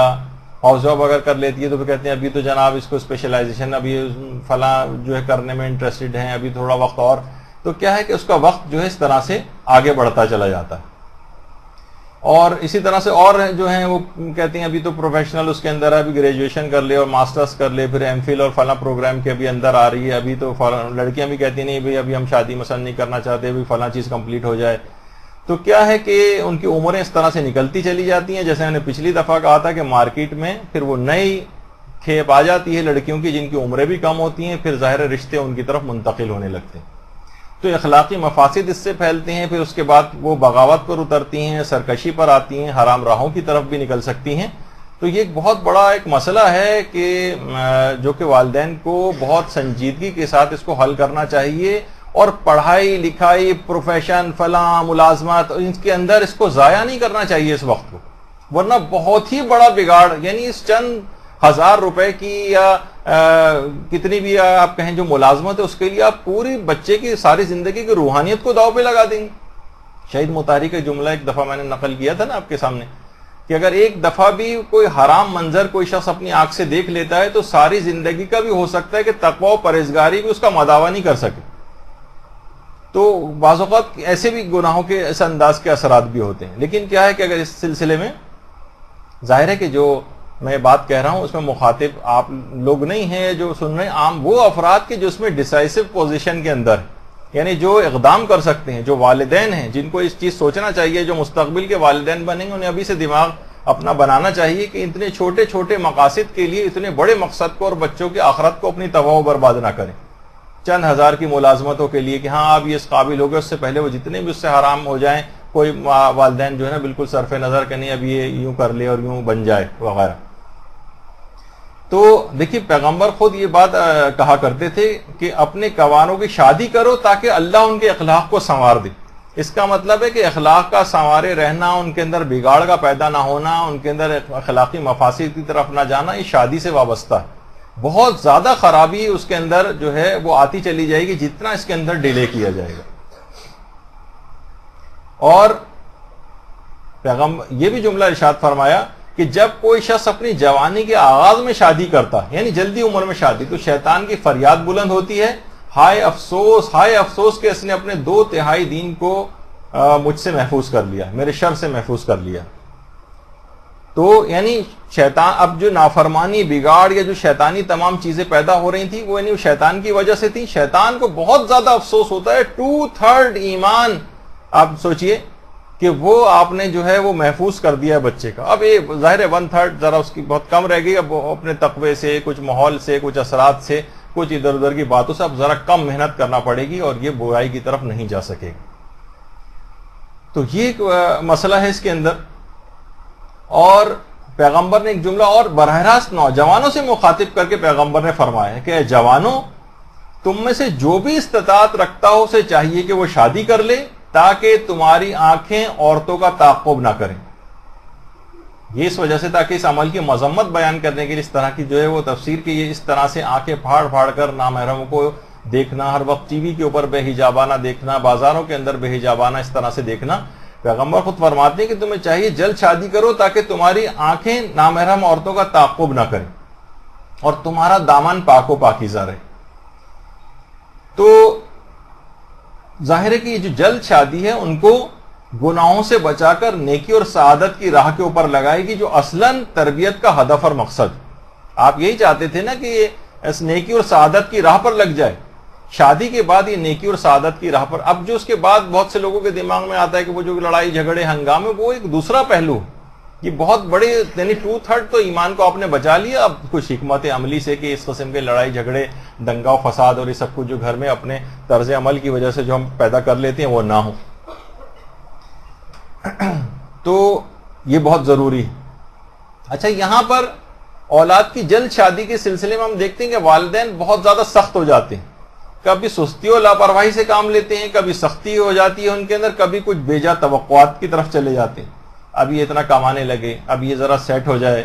اب یہ پیسہ کما کر لا کر دے، یا بیٹے سے کہتے ہیں اپنی شادی کی چیزیں تم خود جمع کرو، تمہیں الگ جگہ جا کر رہنا ہے، اس کے لیے مکان اپنے لیے جو ہے وہ کرو. وہ بیچارہ اس کے اندر جو ہے وہ لگ جاتا ہے اور اس دوران جو بھی اس سے اخلاقی بگاڑ وغیرہ جو اس کی روح کے اوپر جو مفاسد ہوتے ہیں اس کو بھگتنا پڑتے ہیں. اور باپ اس کے اندر اس روحانی قتل عام میں تمام افراد شریک ہیں. وہ یہ کبھی آگے بڑھ کر نہیں کہتا کہ بیٹا تمہارے اخراجات سارے میں اٹھاؤں گا. دونوں طرف کے جو بزرگ ہیں، جو کہ لڑکے اور لڑکی کی شادی ہو رہی ہے، ان کے جو بزرگ ہیں آپس میں بیٹھ کے طے کریں کچھ عرصے تک ہم ان کی کومک کریں گے. اور زیادہ عرصے کومک نہیں کرنی پڑے گی. وہ اس کو پھر اپنی خود ذمہ داری کا احساس ہونے لگتا ہے، وہ جلدی ہاتھ پاؤں مارے گا، غیر ذمہ دارانہ اور رویہ چھوڑ کے ذمہ داری کی طرف آئے گا. اچھا، اس کے اندر کیا ہوتا ہے کہ جو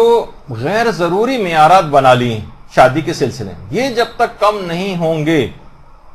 یہ بات یاد رکھ لیجئے کہ آئیڈیل رشتے کی تلاش کو نکال دینا چاہیے. زمینی حقائق کی طرف آنا چاہیے، جسے گراؤنڈ ریالٹیز کہتے ہیں نا، آج کل ٹی وی پہ بہت آتا ہے. اپنی خود بھی کمزوریوں اور خامیوں کے اوپر آپ نگاہ رکھیں تو یہ شادیوں میں آسانیاں پیدا ہوتی چلی جائیں گی. آپ خود،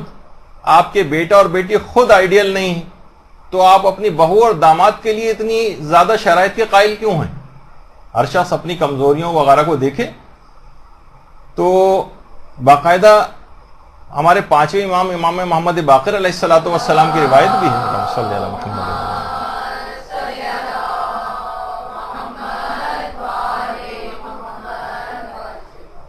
امام نے فرمایا اس سے زیادہ سخت مصیبت اور کوئی نہیں ہے کہ کوئی جوان مسلمان اپنے کسی مسلمان بھائی کی لڑکی سے شادی کی خواہش ظاہر کرے اور لڑکی کا باپ جواب دے کہ مجھے معاف کیجیے، آپ مالی اعتبار سے ہمارے ہم پلہ نہیں. امام فرماتے اس سے زیادہ سخت مصیبت کی کوئی بات نہیں. یعنی آپ نے دیگر سب چیزیں دیکھ لی، اخلاق کا اچھا ہے لڑکا، کردار کا اچھا ہے، ٹھیک ہے، فی الحال اس کی اتنی اچھی جاب نہیں ہے، انشاءاللہ خدا سے امید رکھیں کہ یہ سارے مالی امور تو پروردگار کے ہاتھ میں ہوتے ہیں، کچھ اس پر بھی توکل کرنا چاہیے، سارے اپنے پاس ہی نہ اختیارات لے کے رکھ لیں. تو اگر مال نہ ہونے کی وجہ سے یا اس کا سیٹ نہ ہونے کی وجہ سے آپ انکار کر رہے ہو تو امام فرماتے ہیں اس سے زیادہ مصیبت کی کوئی بات نہیں.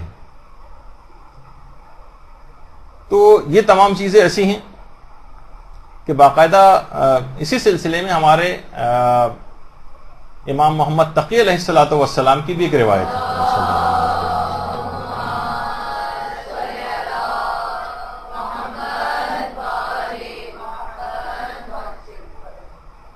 اچھا نہیں، اس سے پہلے ایک بات اور کہ شادیوں کے سلسلے میں جو معیارات دیکھیں، امام نے جو روایات کے اندر بھی بات آئی ہے کہ امام نے فرمایا اپنی بیٹی کی شادی کسی متقی پرہیزگار شخص سے کرو کہ اگر وہ اس سے محبت کرے گا تو اس کی عزت و احترام کرے گا اور دشمنی کرے گا تو اس پر ظلم نہیں کرے گا. یعنی یہاں تقوی کو جو ہے معیار بنایا، جو کہ یہاں سب سے زیادہ شاید بلکہ نیگیٹو پوائنٹ ہو. اگر کوئی دیندار وغیرہ ہوتا ہے تو لوگ کہتے ہیں مولوی ٹائپ کا ہے، اس کو اس سے نہیں کرنی چاہیے شادی. اچھا، اسی طریقے سے لڑکی کے سلسلے میں بھی یہ ہے کہ اور اس کی خوبصورتی اور دولت کو معیار نہ بنایا جائے، بلکہ اس کے با ایمان یا با کردار ہونے کو یا تقوی و پرہیزگاری کو معیار بنایا جائے، جو کہ اب دیکھنے میں نہیں آ رہا۔ اور ایک اور روایت کے اندر پیغمبر نے فرمایا کہ تم دیندار عورت کو اختیار کرو، ٹھیک ہے نا۔ تو اب کیونکہ اتنا ٹائم نہیں ہے، اس وجہ سے میں بہت تیز رفتاری کے ساتھ اس میں گزر رہا ہوں۔ تو علی ابن اسباط جو ہیں وہ امام محمد تقی علیہ الصلوۃ والسلام کے پاس آتے ہیں، اللہم صلی علی محمد،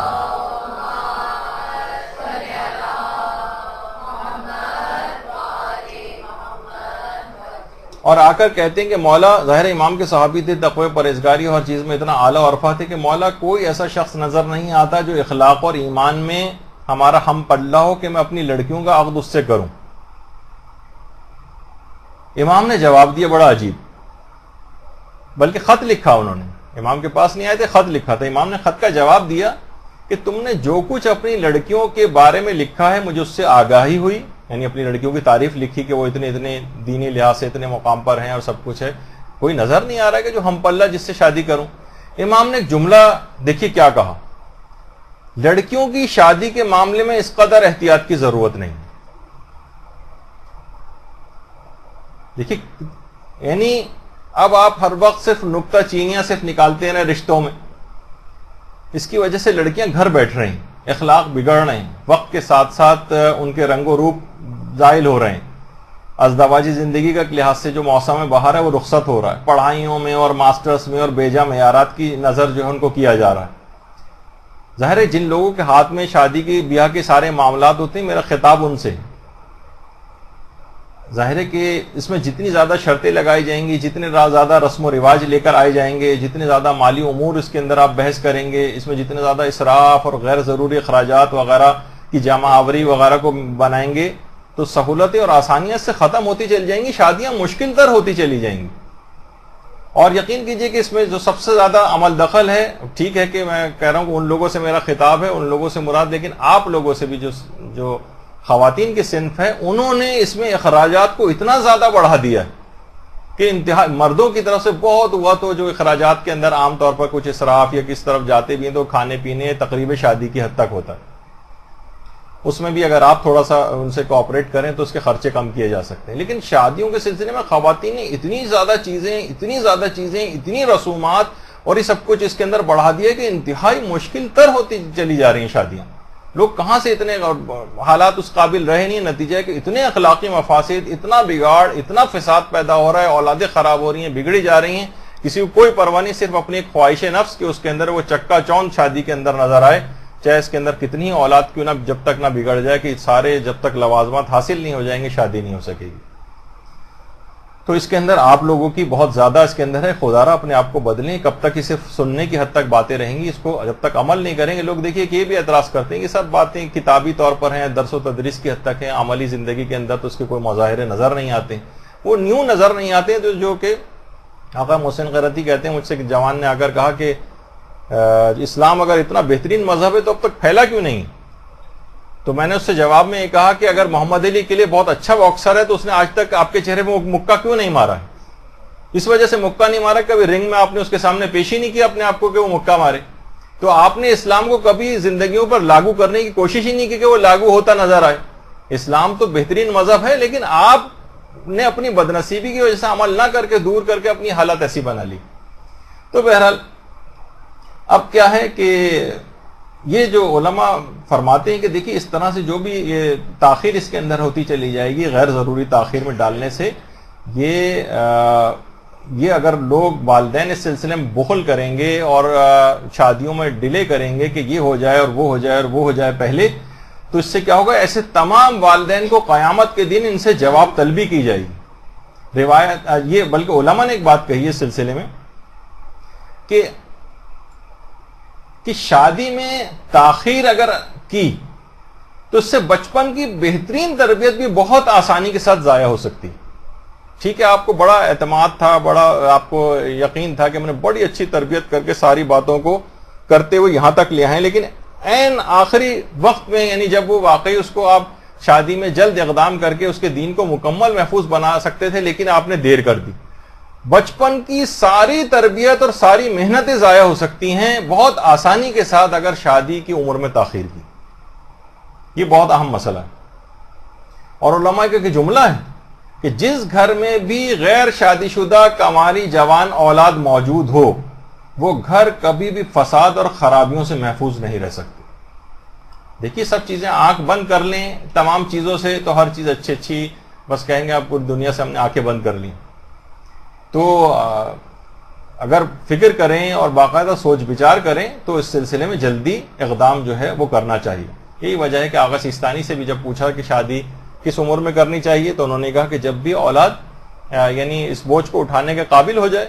یعنی اس ذمہ داریاں پورا اٹھانے کے قابل ہو جائے. لیکن اس کے یہ معنی نہیں کہ لوگ یہ سمجھیں کہ اچھا ذمہ داریاں اٹھانے کے معنی وہ تمام آسائشیں وہ جس کے لیے 35-40 سال کی عمر تک درکار ہوتی ہے اتنا زیادہ سیٹ ہونا, تو یہ تمام چیزیں اس حد تک نہیں. بس یہ کہ علماء اور دیگر علماء سے پوچھا گیا, آیت اللہ ابراہیم امینی سے جب پوچھا گیا جنہوں نے اس موضوع پر بہت کام کیا تھا, میں ان کا پہلے بھی ایک دفعہ حوالہ دیا تھا, غالباً آغا مظاہری کہتے ہیں کہ میں نے جو ہے ابراہیم امینی سے پوچھا تھا. تو انہوں نے کہا تھا کہ 18 سال سے زیادہ اس میں جو ہے وہ تاخیر نہیں کرنی چاہیے, لڑکیوں میں 16 سال سے زیادہ تاخیر نہیں کرنی چاہیے, لیکن چلیں اس میں 2-3-4 سال آپ اور آگے بڑھا لیں, لیکن اس سے زیادہ تاخیر کرنا, چلیں ہر ماحول اور معاشرے کی ایک الگ بات ہوتی ہے, تو اس سے زیادہ تاخیر کرنا یہ بہت نقصان دہ ہو جائے گا. تو بہرحال یہ ایک چیپٹر کلوز ہوا, اس میں جتنے بھی باتیں اس کے اندر آئیں کہ یہ بہت بڑا بہت زیادہ آپ اس کو خرابیوں سے محفوظ رکھ سکتے ہیں اگر والدین اس کے اندر تھوڑا سا ایکٹیو ہو جائیں. بظاہر ہو سکتا ہے کہ کوئی خرابی نظر نہ آئے لیکن روحانی خرابی لازمی اس کے اندر آ رہی ہوگی جو کہ بڑے بگاڑ کا بھی سبب بن سکتی ہے. وہ صرف آپ کے طوفان ٹل نہیں جائے گا آنکھیں بند کرنے سے, یا شتر مرغ جس طرح جو ہے وہ اپنے ریت کے اندر منہ دبا لیتا ہے, یہ اس طرح کی کیفیت ہے والدین کی جو اس میں صرف نظر سے کام لیا ہوا. اچھا, اب اس کے بعد ایک اور طریقہ جو علماء بتاتے ہیں کہ اگر گھر کے اندر اس طرح کی نافرمان اور بگڑی ہوئی اولادیں موجود ہیں تو انہیں چاہیے کہ گھر میں دینی محافل کا انعقاد کریں. والدین کچھ نہ کچھ کرنا پڑے گا نا, کسی عالم کو بلائیں, کوئی درس گھر میں رکھوائیں, کوئی مجلس ذرا پابندی کے ساتھ جو ہے گھر میں ہو, اس میں کچھ ریفریشمنٹ کا انتظام ہو, ایک اچھی سی گیدرنگ ہو, بچے بھی ہوں, نوجوان بھی ہوں, خاندان کے گھر والے بھی ہوں, اس میں خود ایک برکت آئے گی اس گھر کے اندر. ان کے گھر کے رہنے والے افراد جو کہ ظاہر ہے گھر میں ایک چیز ہو رہی ہے تو ان کی اصلاح ہو سکے گی, وہ سب باتیں سنیں گے. ظاہر ہے کہ جو بھی بگڑا ہوا وہی بچہ ہے وہ بھی اس کے اندر آ کر بیٹھے گا تو اس کے اندر اثرات مرتب ہوں گے. ان علماء سے آپ ڈسکس کر لیں جن کو آپ جو ہے وہ بلائیں گی, کون سا مضمون ہونا چاہیے. تو یقین کیجیے کہ اس کے اتنے زیادہ فائدے ہیں,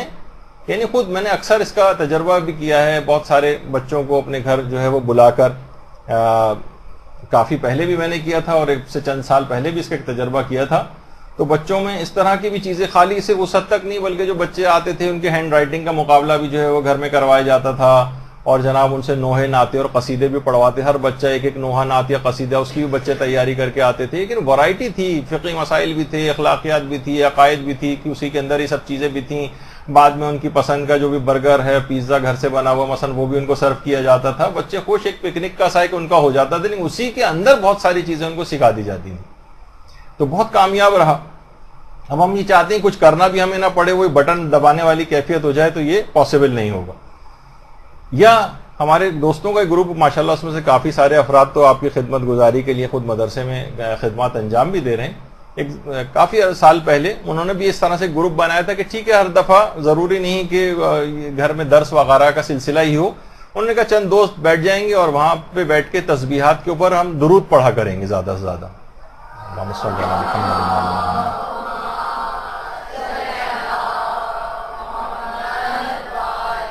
تو 50 تسبیحات یا 100 تسبیحات ہر شخص مثلا 5 یا 10 تسبیحات ہر شخص پڑھے, تو 10 ہزار دفعہ اس گھر کے اندر پھر گھر تبدیل کرتے جاتے تھے تاکہ ہر گھر اس سے فیضیاب ہو. اب خواتین میں ہمیں وہ بھی چیزیں نظر نہیں آتی کہ بھئی گھروں کے اندر بیٹھے ہیں, اس طرح کے کوئی پروگرام کرائیں. یہ تمام جب گھر میں 10,000 دفعہ درود پڑھا جائے گا تو سوچیے کتنی برکت اس گھر کے اندر آئے گی, اس میں رہنے والے افراد کی اصلاح کتنی ہو سکے گی. ہمارے ہاں اور فضولیات, سالگرہوں اور پتہ نہیں کون کون سے فضول قسم کے پروگراموں پہ کتنا پیسہ خرچ کر دیا جاتا ہے, لیکن ذرا سا اس میں اگر کوئی بات آ جائے کہ ریفریشمنٹ دینا پڑے تو فوراً کیلکولیٹر لوگ لے کے بیٹھ جاتے ہیں کہ پتہ نہیں کتنا خرچہ اس کے اندر آ جائے گا. تو یہ سب چیزیں نہیں ہونی چاہیے. تو یہ گھروں میں خیر و برکت لانے والی چیزیں, تو گھر میں اس طرح کی محافل کا انعقاد کرنا چاہیے تاکہ شیاطین فرار اختیار کریں اور نیکی کے فرشتے وہاں پر آنے لگیں. یا جیسے کسی بھی گھر میں یہ بھی کر سکتے ہیں، مثلا جو اہل سنت کے ہاں بھی آیت کریمہ جو ذکر یونسیہ ہے اس کا جو ورد خود ہمارے ہاں ذکر یونسیہ کتنا زیادہ اثر پذیری جو ہے وہ رکھتا ہے، انتہائی مجرب، شیطانوں کو فرار اختیار کرنی پڑے گی جہاں ذکر یونسیہ پڑھا جائے گا۔ تو اسی طریقے سے پروگرام کوئی ہو رہا ہے، اس میں منقبت ہو رہی ہے، ذکر اہل بیت ہو رہا ہے، قصائد وغیرہ پڑھے جا رہے ہیں۔ اچھا اگر آپ کو کہیں کوئی درس دینے والے عالم یا وہ اویلیبل نہ ہو تو کوئی بات نہیں، آپ اب تو گھروں کے اندر LCD وغیرہ ہیں، LCD پہ بہت سارے آپ جو ہے نا DVDs لگا لیں علماء کے درسوں کی، وہ چند لوگ اس کے اندر جو ہے بیٹھیں وہ دیکھیں۔ کھانے کے نام پر آپ کو پتا ہے کہ بہت سارے رشتہ دار بھی جمع ہو جائیں گے، پڑوسی بھی بہت سارے اچھے ایسے مومنین جمع ہو سکتے ہیں آپ کے پاس خواتین، تو علماء کے کچھ ایسے دروس وغیرہ اس کے اوپر آپ دکھا دیں، یہ بھی اب ایک چیز ممکن ہے۔ بچوں کو ان تمام چیزوں میں انوالو کرنا، خیر اس پہ تو بھی آگے چل کر بات آئے گی۔ اچھا اولاد کے جو اوقات فراغت کو مناسب مصروفیات میں تبدیل کریں، یہ بھی بگاڑ کا ورنہ ایک سبب بن جاتا ہے کہ صرف وہ بیٹھے ہوئے اور ہاتھوں میں، جیسے میں پہلے کہہ رہا ہوں کہ صرف اور صرف وہ موبائل فون ہاتھ میں لیے بیٹھے ہیں اور بس جو ہے اسی کے اوپر ہر شخص جو ہے بیٹھا ہو اس کے اوپر کچھ نہ کچھ کر رہا۔ ان کو مناسب اوقات فراغت میں اس کو تبدیل کرنے، اس کی ایک ورائٹی ہونی چاہیے بہت ساری۔ میں چند ایک صرف مثالیں آپ کے سامنے پیش کرتا ہوں جس میں اولاد کو انگیج کریں پازیٹیو سرگرمیوں کے اندر۔ وہ کون سی چیزیں ہو سکتی ہیں؟ مثلا اس کو بہت اچھی چیزیں کیلیگرافی کی طرف لے کر آئیں،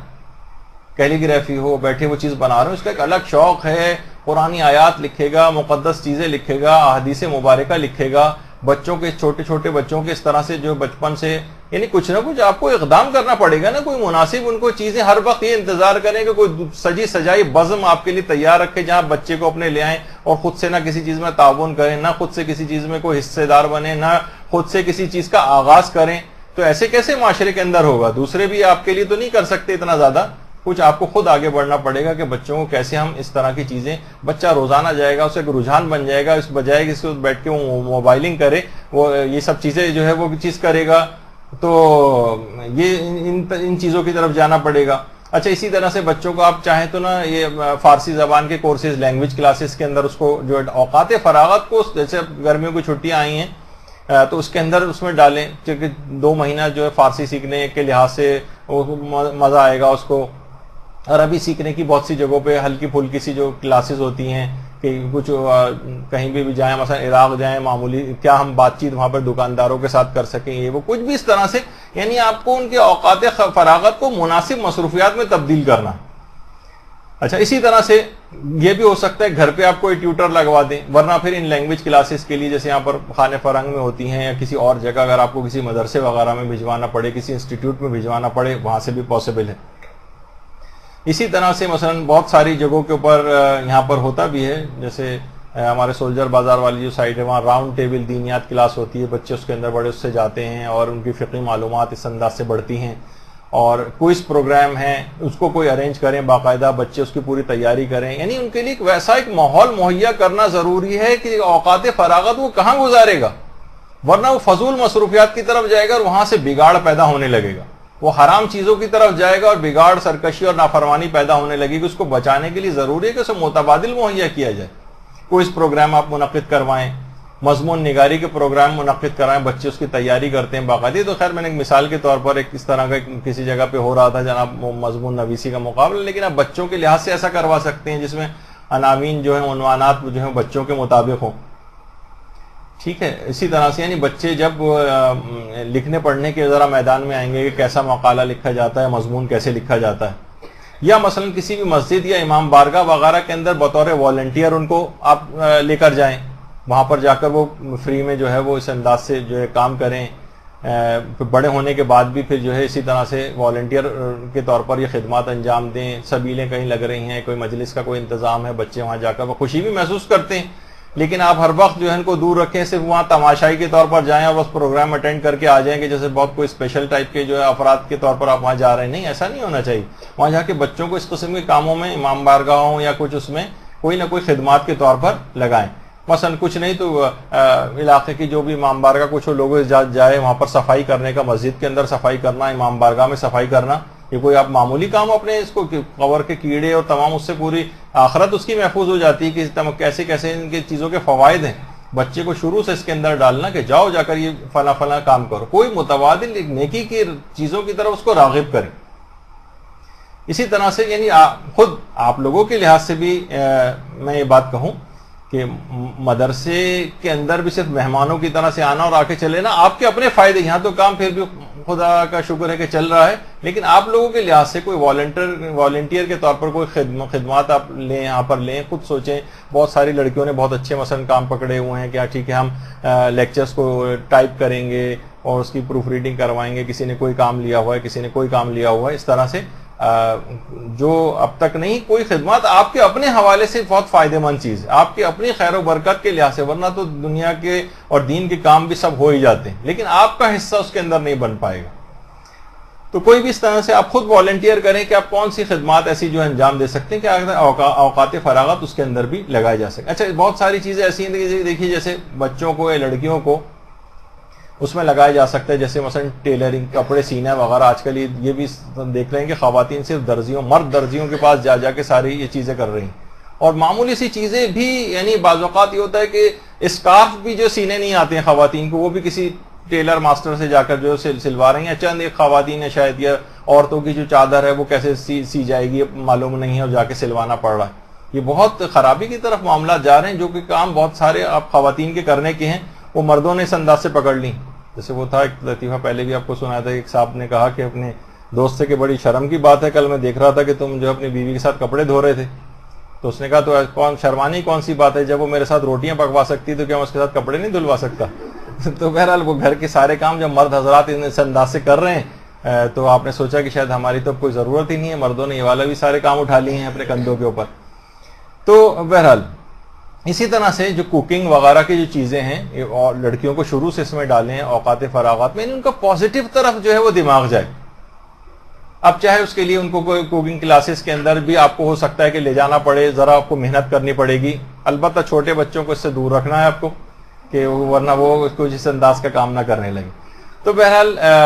ایک یہ طریقہ کار ہو سکتا ہے کہ اس انداز کی کلاسز جو ہیں، کوکنگ کلاسز وغیرہ، اس کے اندر ان کو لے کر جائیں. صرف ٹی وی کے اوپر جو کوکنگ کے پروگرامز اس میں اتنے زیادہ آ رہے ہوتے ہیں کہ کوئی خاطر خواہ کہیں جا کر فزیکلی لے کر جانا وہ زیادہ فائدہ مند ہے. وہ جلدی سیکھ بھی لیں گی، اور ورنہ ٹی وی پہ تو فضولیات اور اس کے اندر زیادہ وقت لگتا ہے. اچھا ابھی جو اس سے پہلے بات ہوئی، کم سے کم اولاد کو اس بات کا عادی بنائے، اب چاہے باپ کتنا ہی مصروف کیوں نہ ہو، ماں کتنی مصروف کیوں نہ ہو، ہفتے وار کسی نہ کسی ایک جگہ درس میں، ظاہر شہروں میں کہیں نہ کہیں ہوتے ہیں، نہیں ہوتے تو آپ انعقاد کروائیے، اور اس میں اپنے فیملی کے ساتھ جا کر باقاعدہ شریک ہوں. بہت اثرات نکلیں گے، بہت بہترین اثرات. بگڑی ہوئی اولاد کو اس میں سے بگاڑ ختم کرنے کے لیے بہترین عمل جو ہے آپ کا یہ قرار پائے گا. تو اس لحاظ سے درسوں کے اندر جو ہے وہ شرکت ہو. مردوں کے لحاظ سے اگر جو ہے وہ اس کے اندر بھی جا کر وہ شریک ہوں. کسی بھی عالم کے ساتھ کوئی فکری نشست ہو، وہاں پر اپنے اولاد کو لے کر جائیں کہ کچھ سوالات پوچھنے ہیں، کچھ کرنا ہے ان کے پاس اس انداز سے. تو علماء کے پاس جانا، ربط ضبط بڑھانا، اس سے بھی ان کا کافی حد تک بگاڑ جو ہے وہ ختم ہوتا ہے. اسی طرح سے مثلا کوئی بچوں کی کوئی بھی جو اسپیشل ٹائپ کی اگر کوئی کلاسز ہیں وہ اگر آپ کروا سکیں، ان کے کچھ بچوں کے، اچھا ایسے علماء بھی کہ جو کہ دیگر چیزیں بھی پڑھا سکیں. آج کل کچھ ایسے طالب علم بھی آ رہے ہیں کہ وہ اچھے او لیول اے لیولز وغیرہ کی ٹیوشن بھی پڑھاتے ہیں، اور دینی طالب علم بھی ہیں وغیرہ. اس طرح کے بھی اگر ہو جائیں تو بچوں پر، اور یعنی ٹیچر کا بھی ایسا انتخاب کروا دیں جو نیکی کی باتیں بھی اس کو ساتھ ساتھ بتاتا جائے. کسی بھی معلمہ کے ساتھ مثلا کوئی اس کی نشست کروا دیں اپنے بچوں کی، اس کے بھی اثرات ہوتے ہیں. مثلا جو آلٹرنیٹ ہم چیزیں مہیا کر رہے ہیں وہ یہ کہ مثلا کہیں بھی نوحہ خوانی وغیرہ ان کو سکھانا، قصیدے وغیرہ کی کوئی آپ کسی بھی نوحہ خوان کو مشہور کو جو آپ لے لیں جس سے بچے متاثر ہوتے ہیں. عام طور پر ہمارے مدرسے کے پروگرام میں ہم اکثر ان کو بھی بلاتے رہے ہیں اس سے پہلے، تو بچے بڑا انسپائر ہوتے ہیں. ظاہر آ رہے ہیں ان کے لیے ایک ایکٹیویٹی ہے، برائی سے اتنی دیر بچے رہتے ہیں، وہ چیز پیدا ہوتی ہے ان کے اندر. استاد شہید سبت جعفر زیدی صاحب بھی یہاں پر آتے تھے، اور اس طرح سے تو گاہے بگاہے بچوں کا اس طرف ہی چاہے رجحان جو ہے وہ ڈیولپ ہو جائے. اسی طریقے سے بچوں میں مثلا قرآن کے کوئی مقابلے کروانا، کسی بھی عالم کو باقاعدہ بچے اپنے ایج گروپ کے ساتھ آ کر اس طرح کے مقابلوں کے اندر جو ہے وہ حصہ لیں. یا مثلا مجالس پڑھنے کے کوئی آپ اس انداز سے مقابلے یا کوئی وہ ان پروگراموں کا انعقاد جو ہے کریں. یا دیکھیے کچھ کرنا پڑے گا نا، یہ ہمیشہ یہ پکی پکایا جو کھانے کا جو ریڈی میڈ جو چیزیں ہیں یہ ذرا رجحان کم ہونا چاہیے. خود ایفرٹ کرنی پڑے گی تو یہ چیزیں سب نظر آئیں گی. یا مثلا جو ہے پینٹنگز وغیرہ کے مقابلے ہیں, وہ اس طرح کے کوئی بھی چیزیں جو ہیں وہ اگر ارینج کی جائیں, بچے اس کے اندر بھی بہت دلچسپی لیتے ہیں. باقاعدہ آئیں, والدین دیکھیں, ہمت افزائی ہو بچوں کی, تو بچوں کا جو فارغ ٹائم ہے وہ آپ اچھے ٹائم کے اندر اس کو تبدیل کریں. اگر تھوڑا سا بھی کوئی شخص مالی استطاعت رکھتا ہے تو پہلے تو ہاں یہ بات کہ اس طرح کے جو پروگرام ارینج ہوں, تو میں یہ بتا رہا تھا کہ اگر کوئی شخص مثلاً ایک بات اس کے اندر اور بتا دیجئے, ہمارے یہاں اپنے مدرسے کے اندر بھی اس کا جو ہے وہ انعقاد ہوا تھا کہ باقاعدہ جیسے بقرعید وغیرہ آتی ہے, بچے اس وقت زمانے میں جانوروں اس کے اندر بڑی دلچسپی لے رہے ہوتے ہیں, باقاعدہ کسی جگہ کوئی پروگرام اس طرح کا ارینج ہو, کوئی عالم دین بلوا لیا جائے جو باقاعدہ ایک دفعہ ہم نے پروگرام یہاں پر کیا تھا تو مولانا محترم نے باقاعدہ اس کے اندر سارے جتنے بھی اعضاء ہیں بالکل لائیو, یعنی اگرچہ اس وقت بہت بو اور وہ سب اس کے اندر اٹھ رہی تھی, بڑی پریشانی کے ساتھ انہوں نے اس پروگرام کو کیا تھا, لیکن ایک ایک چیز جو ہے کہ کون سا حلال جانور کا کون سا حصہ حلال ہے, کون سا حرام ہے, کون سی چیز کھا سکتے ہیں, کون سی نئی چیز کھا سکتے ہیں, پوری تفصیل بچوں کے لیے بڑے ایک ویسی بھی بات ہوتی ہے, تو ان کے لیے ایک ایجوکیشنل بھی ہو رہا ہے, ان کی ایک آلٹرنیٹ اچھی آپ نے وہ بھی چیز مہیا کر دی ہے, ایکٹیویٹی بھی. تو اس طرح کی چیزیں بہت آپ کو ورائٹی پرووائڈ کرنی پڑے گی تاکہ بچے اس خرابی کی طرف نہ جائیں. یا جیسے بھی میں ذکر کر رہا تھا کہ اگر کوئی مالی استطاعت رکھتا ہے اور سالانہ وہاں کا کوئی پروگرام رکھ لیتا ہے, مثلا زیارات پہ آج کل لوگ بہت جانے لگے, تو زیارات پہ اس انداز سے نوجوانوں کا جانا یہ بہرحال ان کے اندر ایک ظاہر امام کے پاس جا رہے ہیں, وہاں ایک نیک اثرات کو قبول کر کے لے کر آ رہے ہیں. تو اس طرح کے بگڑے ہوئے جو افراد ہیں ان کو چاہے وہ ایسی ایک ٹور کے طور پر ہی کیوں نہ ساتھ جا رہے ہوں, لیکن کچھ نہ کچھ بہتری اپنے ساتھ ضرور یا انشاءاللہ مکمل بھی بہتری کے ساتھ وہاں سے واپس آئیں گے. تو یہ کرنا چاہیے. تو ہر لحاظ سے یہ سب چیزیں ہونی چاہیے. تو زیارات کے جو پروگرام ہوتے ہیں اس کے اندر بھی اس کو پروڈکٹیو اس پروگرام کو ہونا چاہیے. اس طرح سمر کیمپ ہیں, بچوں کو اس کے اندر علماء کو بھی بلائیں اس سمر کیمپ کے اندر, اور بچے اپنی چیزیں پیش کریں. اس طرح کی چیزیں ارینج ہونی چاہیے.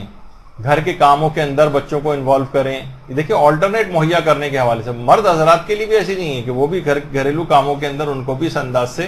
انوالو ہونا چاہیے. دیکھیں میرے خود ایک ڈاکٹر دوست ہیں, یعنی بہترین, وہ ڈاکٹر ہونے کے ساتھ ساتھ ایک بہترین کارپینٹر بھی.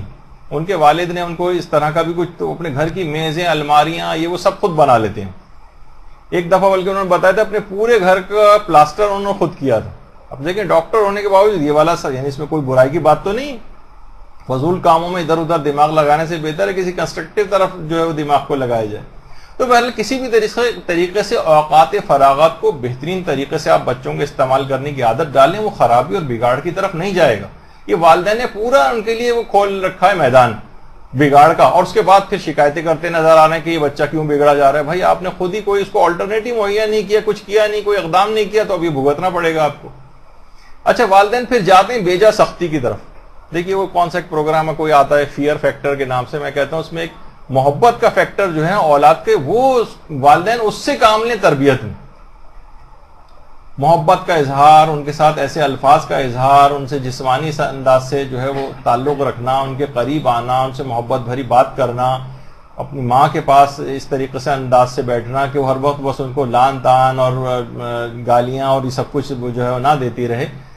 تو بہت سارے ایسے ہیں کہ دیکھیے خود میرے اپنے ایک رشتہ دار ہیں کہ جو کہ ان کی خود عمر اس وقت 70-75 سال کے قریب ہو چکی ہے, ان کی 90-95 سال کی جو والد ہیں, آج بھی وہ بیٹھ کر ان کے سر میں تیل لگاتے ہیں, کنگھی کرتے ہیں. یہ والے تو نہیں ہیں جو آپ تصویر میں دیکھ رہی ہیں, ایک اور, یہ تو مثال کے طور پہ میں نے لگائی ہے. تو وہ اتنا زیادہ اپنے والدین سے اٹیچ ہونا. اچھا وہ اس دوران کبھی ان کو ڈانٹ پھٹکار بھی کرتی ہیں, سختی بھی کر رہی ہوتی ہیں, اور وہ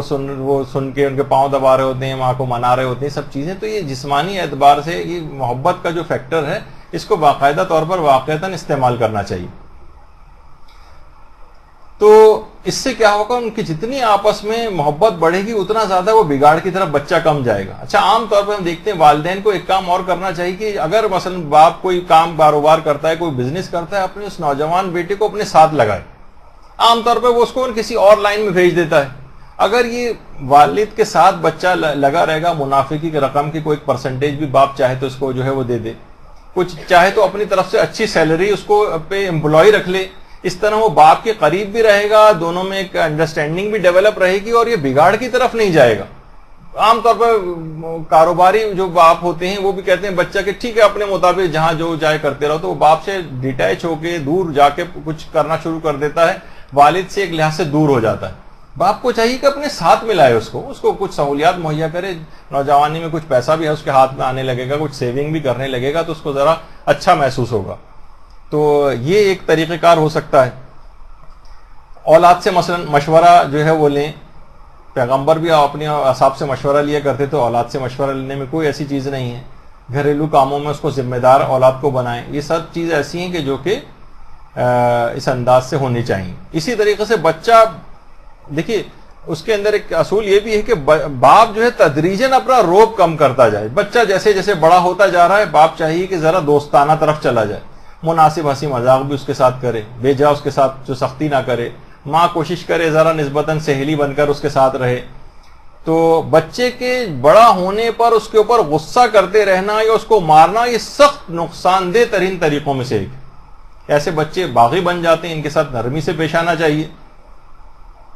تو یہ نرمی کو جب بھی بہترین سیاست روایت کے اندر کہا گیا, اور باقاعدہ ایک بہترین اصول بھی اس میں قرار دیا گیا ہے. اصول یہ ہے کہ دیکھیے اگر بچہ بگڑا جا رہا ہو تو پہلے تو اس کو نرمی سے سمجھائیں. نرمی سے نہ سمجھ رہا ہو تو سختی کر سکتے ہیں, اور سختی سے بھی نہ سمجھ رہا ہو تو دوبارہ نرمی کی طرف چلے جائیں.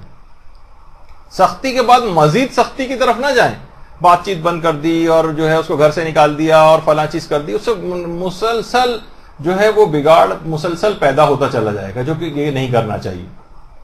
اسی طرح سے نافرمان اور جو باغی اولاد ہے اس کی دوستوں اور سہیلیوں سے بھی اس سلسلے میں مدد لی جا سکتی ہے. مثلا پتہ چل رہا ہے, بچے سے پوچھیں کہ بھائی وہ اس کا دوست آ کے خبر دیں گے کہ آج کل مثلا یہ سگریٹ پینے لگا ہے, یا مثلا کوئی اور برائی کی اس انداز سے, برے دوستوں سے بھی اس کو بچانا ہے, اور بعض اوقات دوستوں کے سے ذرا قریب ہو جائے تاکہ تھوڑی سی جاسوسی میں بھی اس کی سہولت رہے گی بچے کی. لیکن یہ بھی کہا جاتا ہے کہ والدین کے کہنے پر بھی اگر کوئی جوان بیٹا نماز نہیں پڑھتا ہے, روزہ نہیں رکھتا, تو محلے کی کسی لڑکی سے بھی کہلوا کے دیکھیں, انشاءاللہ پورے نماز روزے بھی رکھے گا اور اعتکاف میں بھی بیٹھ جائے گا. کسی جگہ میں نے لطیفہ پڑھا تو میں نے کہا کہ چلیں آپ سے بھی شیئر کر دیتا ہوں کہ کسی سے بھی اگر نہیں سمجھ رہا ہو تو یہ تو محلے والے سے تو سمجھ ہی جائے گا. تو بہرحال اچھا, بعض اوقات یہ بھی ہوتا ہے کہ کسی خاندان کی کسی شخصیت سے متاثر ہوتا ہے بچہ, اگر آپ سے نہیں سنبھل پا رہا ہے تو خاندان کی اس شخصیت کے تھرو اس کو سمجھوا دیں. وہ اس کو بلائے باتوں باتوں میں, ایسا نہ لگے کہ آپ نے اس سے شکایت کی ہے, لیکن وہ اپنے طور پر سمجھا دے. کسی عالم دین سے اگر متاثر ہے وہ نوجوان یا وہ مثلا, تو اس کی آپ جو ہے وہ خدمات لے سکتے ہیں. کیونکہ دیکھیے ان کے پاس جانا, علماء کے پاس گاہے بگاہے, جب بھی اس کی اہمیت بھی ہے کہ نیک اور صالح جو ہے وہ بن جاتا ہے انسان. تو لوگ اپنے بچوں کو باقاعدہ علماء کی زیارت کے لیے, کہ مثلا رہبر معظم میں خطاب کریں تو باقاعدہ ایک بچے کو اونچا کر کے کہ وہ مثلا دیکھ رہا ہے, یعنی شروع سے علماء کی طرف ایک رغبت اس کو دلانا, نیک اور صالح افراد کی طرف, تاکہ وہ انہی کو دوست بنائے, خراب لوگوں کی طرف نہ جائے. تو اس انداز سے کسی بھی عالم سے مدد لی جا سکتی ہے جس سے بچہ متاثر ہو. ہاں, بچے کو اگر علماء سے سب سے دور رکھا ہے ساری زندگی تو وہ تو وحشت کرے گا, جیسے کہ عام طور پر شادی کی تقاریب میں ہوتا ہے کہ سب سے زیادہ جو بیچارے کونے میں کہیں بیٹھے ہوتے ہیں, کسی مذہبی آدمی کو تلاش کر کے لایا جاتا ہے کہ ذرا مولانا کے ساتھ آپ تھوڑی دیر بیٹھ جائیں, باقی سب لوگ وحشت کرتے ہیں اور دور بیٹھتے ہیں ان سے جا کر. تو اچھا, بچے کے جو دوست ہیں ان کا بھی خصوصیت کے ساتھ, جو اس سے پہلے بھی میں نے کہا تھا کہ احترام کرنا چاہیے, ان کی خاطر مدارات کرنا چاہیے, ان کو ڈیگریڈ اور ذلیل نہیں کرنا چاہیے. ان سے بچوں کے متعلق بہت ساری معلومات آپ کو اپنے اولاد کے متعلق رہے گی, تو ان سے اچھا چیز بنا کے رکھیں. بہت سی باتیں اس کے دوستوں سے سمجھوا بھی سکتے ہیں کہ دیکھو یہ ہم سے نہیں سمجھ آ رہا, لیکن جب وہ دوست کہے گا تو اس سے بات سمجھ میں آ جائے گی. تو ہمیشہ محبت کا جو ایک رویہ ہے وہ اس کے, اچھا دوست ہو سکتا ہے کہ اس کے دوست بھی ایسی کیلنڈر ٹائپ کے ہوں گے بعض اوقات, تو آپ ہر وقت ان کی برائی کرنا اور یہ سب کچھ جو ہے وہ نہیں کرنا چاہیے, کیونکہ انہی دوستوں میں کوئی نہ کوئی ایک ایسا دوست بھی اس کو ٹکر جائے گا کہ جو کہ نیک ہوگا, دیندار ہوگا, اس سے بھی کام لے کے اس کو دینداری کا کام جو ہے وہ کروایا جا سکتا ہے. لیکن دوستوں کی آگاہی رکھنا بہت ضروری ہے, کون کس طرح کے دوستوں سے کے قریب ہے, اور کچھ ایسی فیملیز سے بھی اس کی دوستی کروا دیں کہ جو نیک اور دیندار ہو, تاکہ وہ نیک دوستوں کی طرف جائیں. اچھا, اسی طرح سے دیکھیے وہ جو اس سے پہلے بھی میں نے کہا کہ بچوں کے ساتھ محبت کا جو رویہ ہے کہ بچوں کے ساتھ جو محبت آمیز رویہ ہے یہ پیغمبر کی عادات میں سے ایک ہے کہ بچوں کے ساتھ پیار و محبت کرنا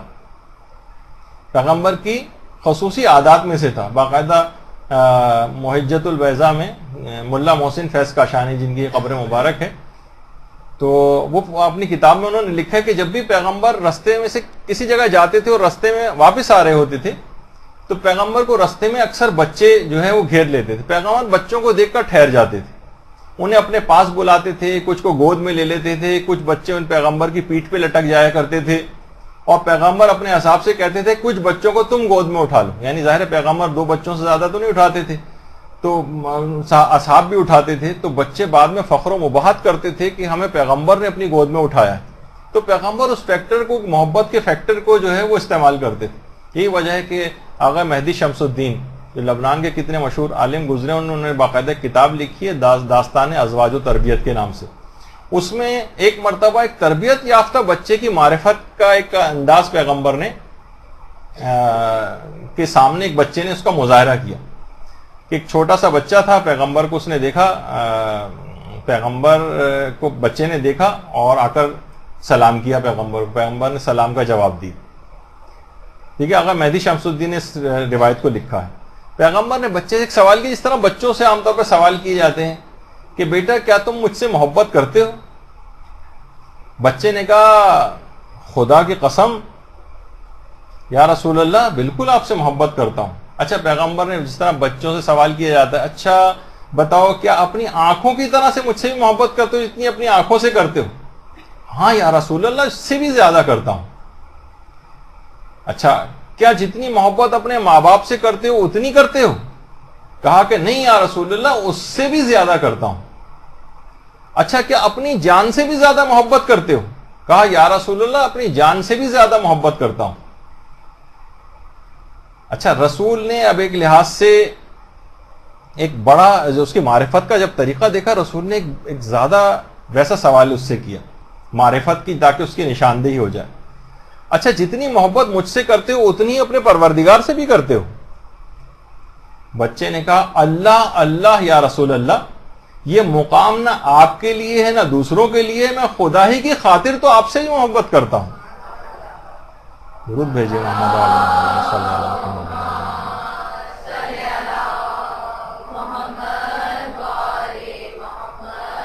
اب رسول اسلام اپنے اصحاب کی طرف متوجہ ہوئے, کہا تم لوگ بھی اسی کی طرح خدا سے محبت رکھو کیونکہ اس نے تم پر احسان کیا ہے اور تم پر نعمتیں کی ہیں, اور مجھ سے محبت رکھو کیونکہ خدا سے محبت رکھنے کی وجہ سے تمہیں چاہیے کہ مجھ سے بھی محبت رکھو. پھر پیغمبر اسلام نے بچے کو کافی پیار وغیرہ کیا اور اس کی ادب اور معرفت پر اس کو باقاعدہ شاباش دی. تو آپ نے دیکھا کہ یعنی اگر اولاد کی تربیت کی جائے تو ہم مثلا کسی کوئی عالم کسی بچے کو لے اس سے کچھ سوالات کرتے تو عام طور پہ ہمارے بچے دیکھے کچھ بھی, کیونکہ معرفت کی کوئی نہیں ہوتی, کسی بھی طرح کا کوئی جواب نہیں دے پاتے. تو علماء نے ایک طریقہ یہ بھی بتایا کہ اگر بگڑی ہوئی اولاد یہ بالکل نہیں سمجھ رہی ہو تو آپ کو اگر اسے کوئی بات سمجھانی ہو تو تاثیر کے لیے آپ کو چاہیے سمجھانے سے پہلے 2 رکعت نماز پڑھیں. 2 رکعت نماز پڑھیں. نماز پڑھنے کے بعد پروردگار سے دعا مانگیں کہ میرے اللہ اس بیٹے کو سمجھانا, یہ اس اولاد کو سمجھانا میرے تو سمجھ میں نہیں آ رہا ہے کہ اسے کیسے سمجھاؤں, آپ ہی میرے جو بات ہے اس کے دل میں اتار دیجیے. تو دلوں کا مالک دیکھیے اللہ ہے, اللہ مقلب القلوب ہے. باقاعدہ آل محمد کا واسطہ دیں اور کہیں کہ پروردگار اس کو ہدایت نصیب فرما, اور اس کے بعد جب سمجھانے جائیں گے اس 2 رکعت نماز اور دعا کو پڑھنے کے بعد پھر انشاءاللہ اس کے دل میں وہ بات اتر جائے گی. کوشش یہ کریں کہ لہجہ بالکل نرم ہو اور غصے سے پاک ہو جس وقت یہ بات سمجھانے کے لیے جائیں. علماء یہی بات فرماتے ہیں کہ دیکھیے اگر بات حق ہوتی ہے, حق نیت سے کہی جاتی ہے اور حق طریقہ استعمال ہوتا ہے تو لازمی وہ بات دل میں اترتی ہے اور قبول کر لی جاتی. لیکن اگر کبھی بات آپ کی مؤثر نہیں ہو رہی, کوئی چیز اثر نہیں کر رہی, تو کوئی ایک شرط ضرور مفقود ہو گئی, یا تو آپ کی بات حق نہیں تھی, یا آپ کی نیت حق نہیں تھی, یا آپ نے کوئی طریقہ صحیح استعمال نہیں کیا تھا, یا طریقہ حق نہیں تھا آپ کا. تو بہرحال اولاد نہ سمجھ رہی ہو تو آپ کو چاہیے کہ خدا سے استغفار بھی کریں, اولاد کے سلسلے میں جامع منصوبہ بندی وہ کریں, اور اس کے جو قریبی مخلص جو آپ کے رشتہ دار ہیں ان سے بھی آپ مدد لیں، اس سے پہلے بھی میں بات کر چکا ہوں. اور دعاؤں کے جو سلسلہ ہے مایوس ہو کر کم سے کم دعا کو ترک نہ کریں. دیکھیے دعا کرنے میں نہ تو آپ کو کوئی پیسہ خرچ کرنا پڑتا ہے نہ کوئی جان مارنی پڑتی ہے. دعا تو ابھی آپ نے بہت ساری ابھی دعائیں سن بھی لی ہیں کہ اگر خوب دعائیں اگر آپ کریں گی تو کوئی بعید نہیں ہے کہ اولاد سرکشی و بغاوت چھوڑ کر اطاعت کی راہ میں آ جائے. دیکھیے اولاد کے لیے دعائیں کرنا باقاعدہ سنت معصومین ہے، سنت انبیاء ہے. باقاعدہ سورہ آل عمران کی جو 38ویں آیت ہے اس کو اپنے اگر آپ قنوت کے اندر اس کو شامل کر لیں والدین. اس کے علاوہ رب ہب لی من لدنک ذریۃ طیبۃ والی دعا جو ہے، اور اسی طریقے سے سورہ ابراہیم کی جو 40ویں آیت ہے رب اجعلنی مقیم الصلاۃ ومن ذریتی والی، اس کو قنوت کے اندر شامل کریں. اس کے علاوہ بہت ساری اور ہیں، رب ہب لی من الصالحین، رب لا تذرنی فردا وانت خیر الوارثین، اور بہت ساری اور دعائیں ہیں. یہ ساری یہ انبیاء کی جو دعائیں اپنی اولاد کے سلسلے میں قرآن کے اندر ہیں. یہ بھی اب اتنا وقت نہیں ان کو اس لحاظ سے پڑھنے کا. اور دیکھیے زمانے حمل سے لے کر اور اس شروع سے اگر اولاد کے لیے اس کے دیندار خدمت گزار ہونے کی اگر دعا مانگی جائے، جو کہ والدہ حضرت مریم نے دعا مانگی تھی، والدہ حضرت مریم نے جو دعا مانگی تھی اگر وہ بھی اگر آپ دیکھیں تو وہ بھی کہ انہوں نے یہ بات کہی تھی کہ پروردگارہ، یعنی جو قرآن کی آیت ہے کہ جب عمران کی بیوی نے کہا کہ اے میرے پروردگار جو بچہ میرے پیٹ میں ہے میں اس کو تیری نظر کرتی ہوں اور اسے میں دنیا کے کام سے آزاد رکھوں گی، پس تو اسے قبول فرما لی. یعنی ہم نے آج تک واقعتاً کوئی ایسی ماں نہیں دیکھی جس نے دین کی خاطر خدا کے لیے اپنی اولاد کو وقف کرنے کی نیت جو ہے وہ کی ہو، اور پھر ایسا کر کے بھی دکھایا ہو. دنیا کے ماحول اور کاموں سے اس کو آزاد رکھا. کسی ماں کو ہم نے ایسا نہیں دیکھا، کسی باپ کو ایسا نہیں دیکھا کہ بیٹا کوئی فکر نہ کرو، میں تمہیں دنیا کے کام سے آزاد رکھوں گا، سارا خرچہ اٹھاؤں گا، جاؤ تم دین کا علم حاصل کرو، جاؤ تم دین کی خدمت کرو، میں سب کام کروں گا. نہیں، اس کو کہتے ہیں کہ نہیں تم جاؤ اور جا کر کما کر لاؤ، جب تک تو تمہاری شادی بھی نہیں کریں گے. پھر کیا ہوا کہ جب ایسی دعا مانگی تو پھر پروردگار نے ان کی والدہ کو مریم جیسی بیٹی بھی عطا کی. درود بھیجیے محمد والے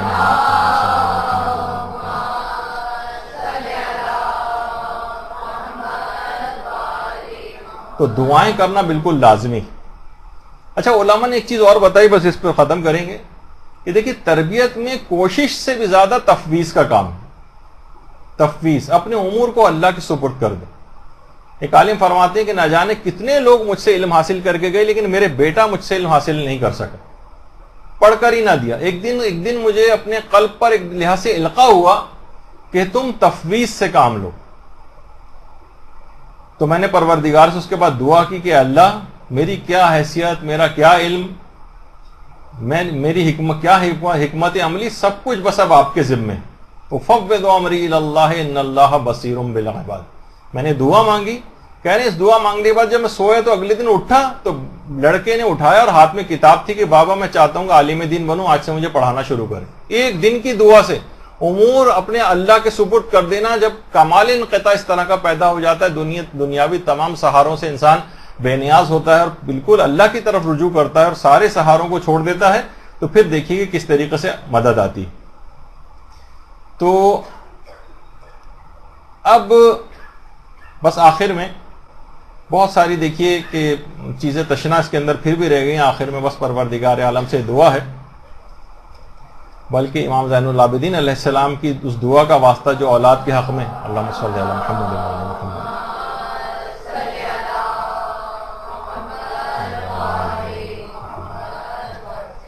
کہ سب پریشان والدین جو ہیں جو اپنی اولادوں کے بگاڑ کے سلسلے میں پریشان ہیں، پروردگار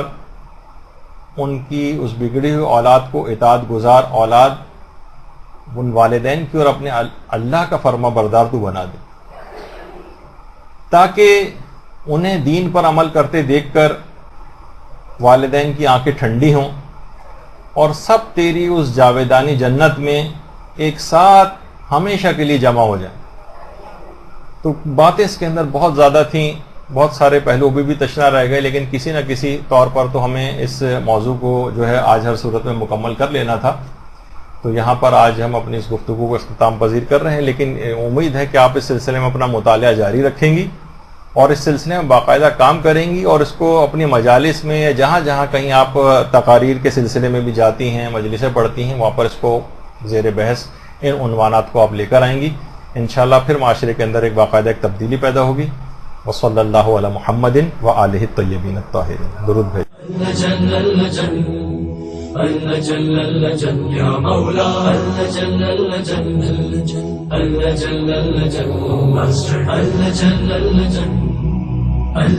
يا صاحب السماء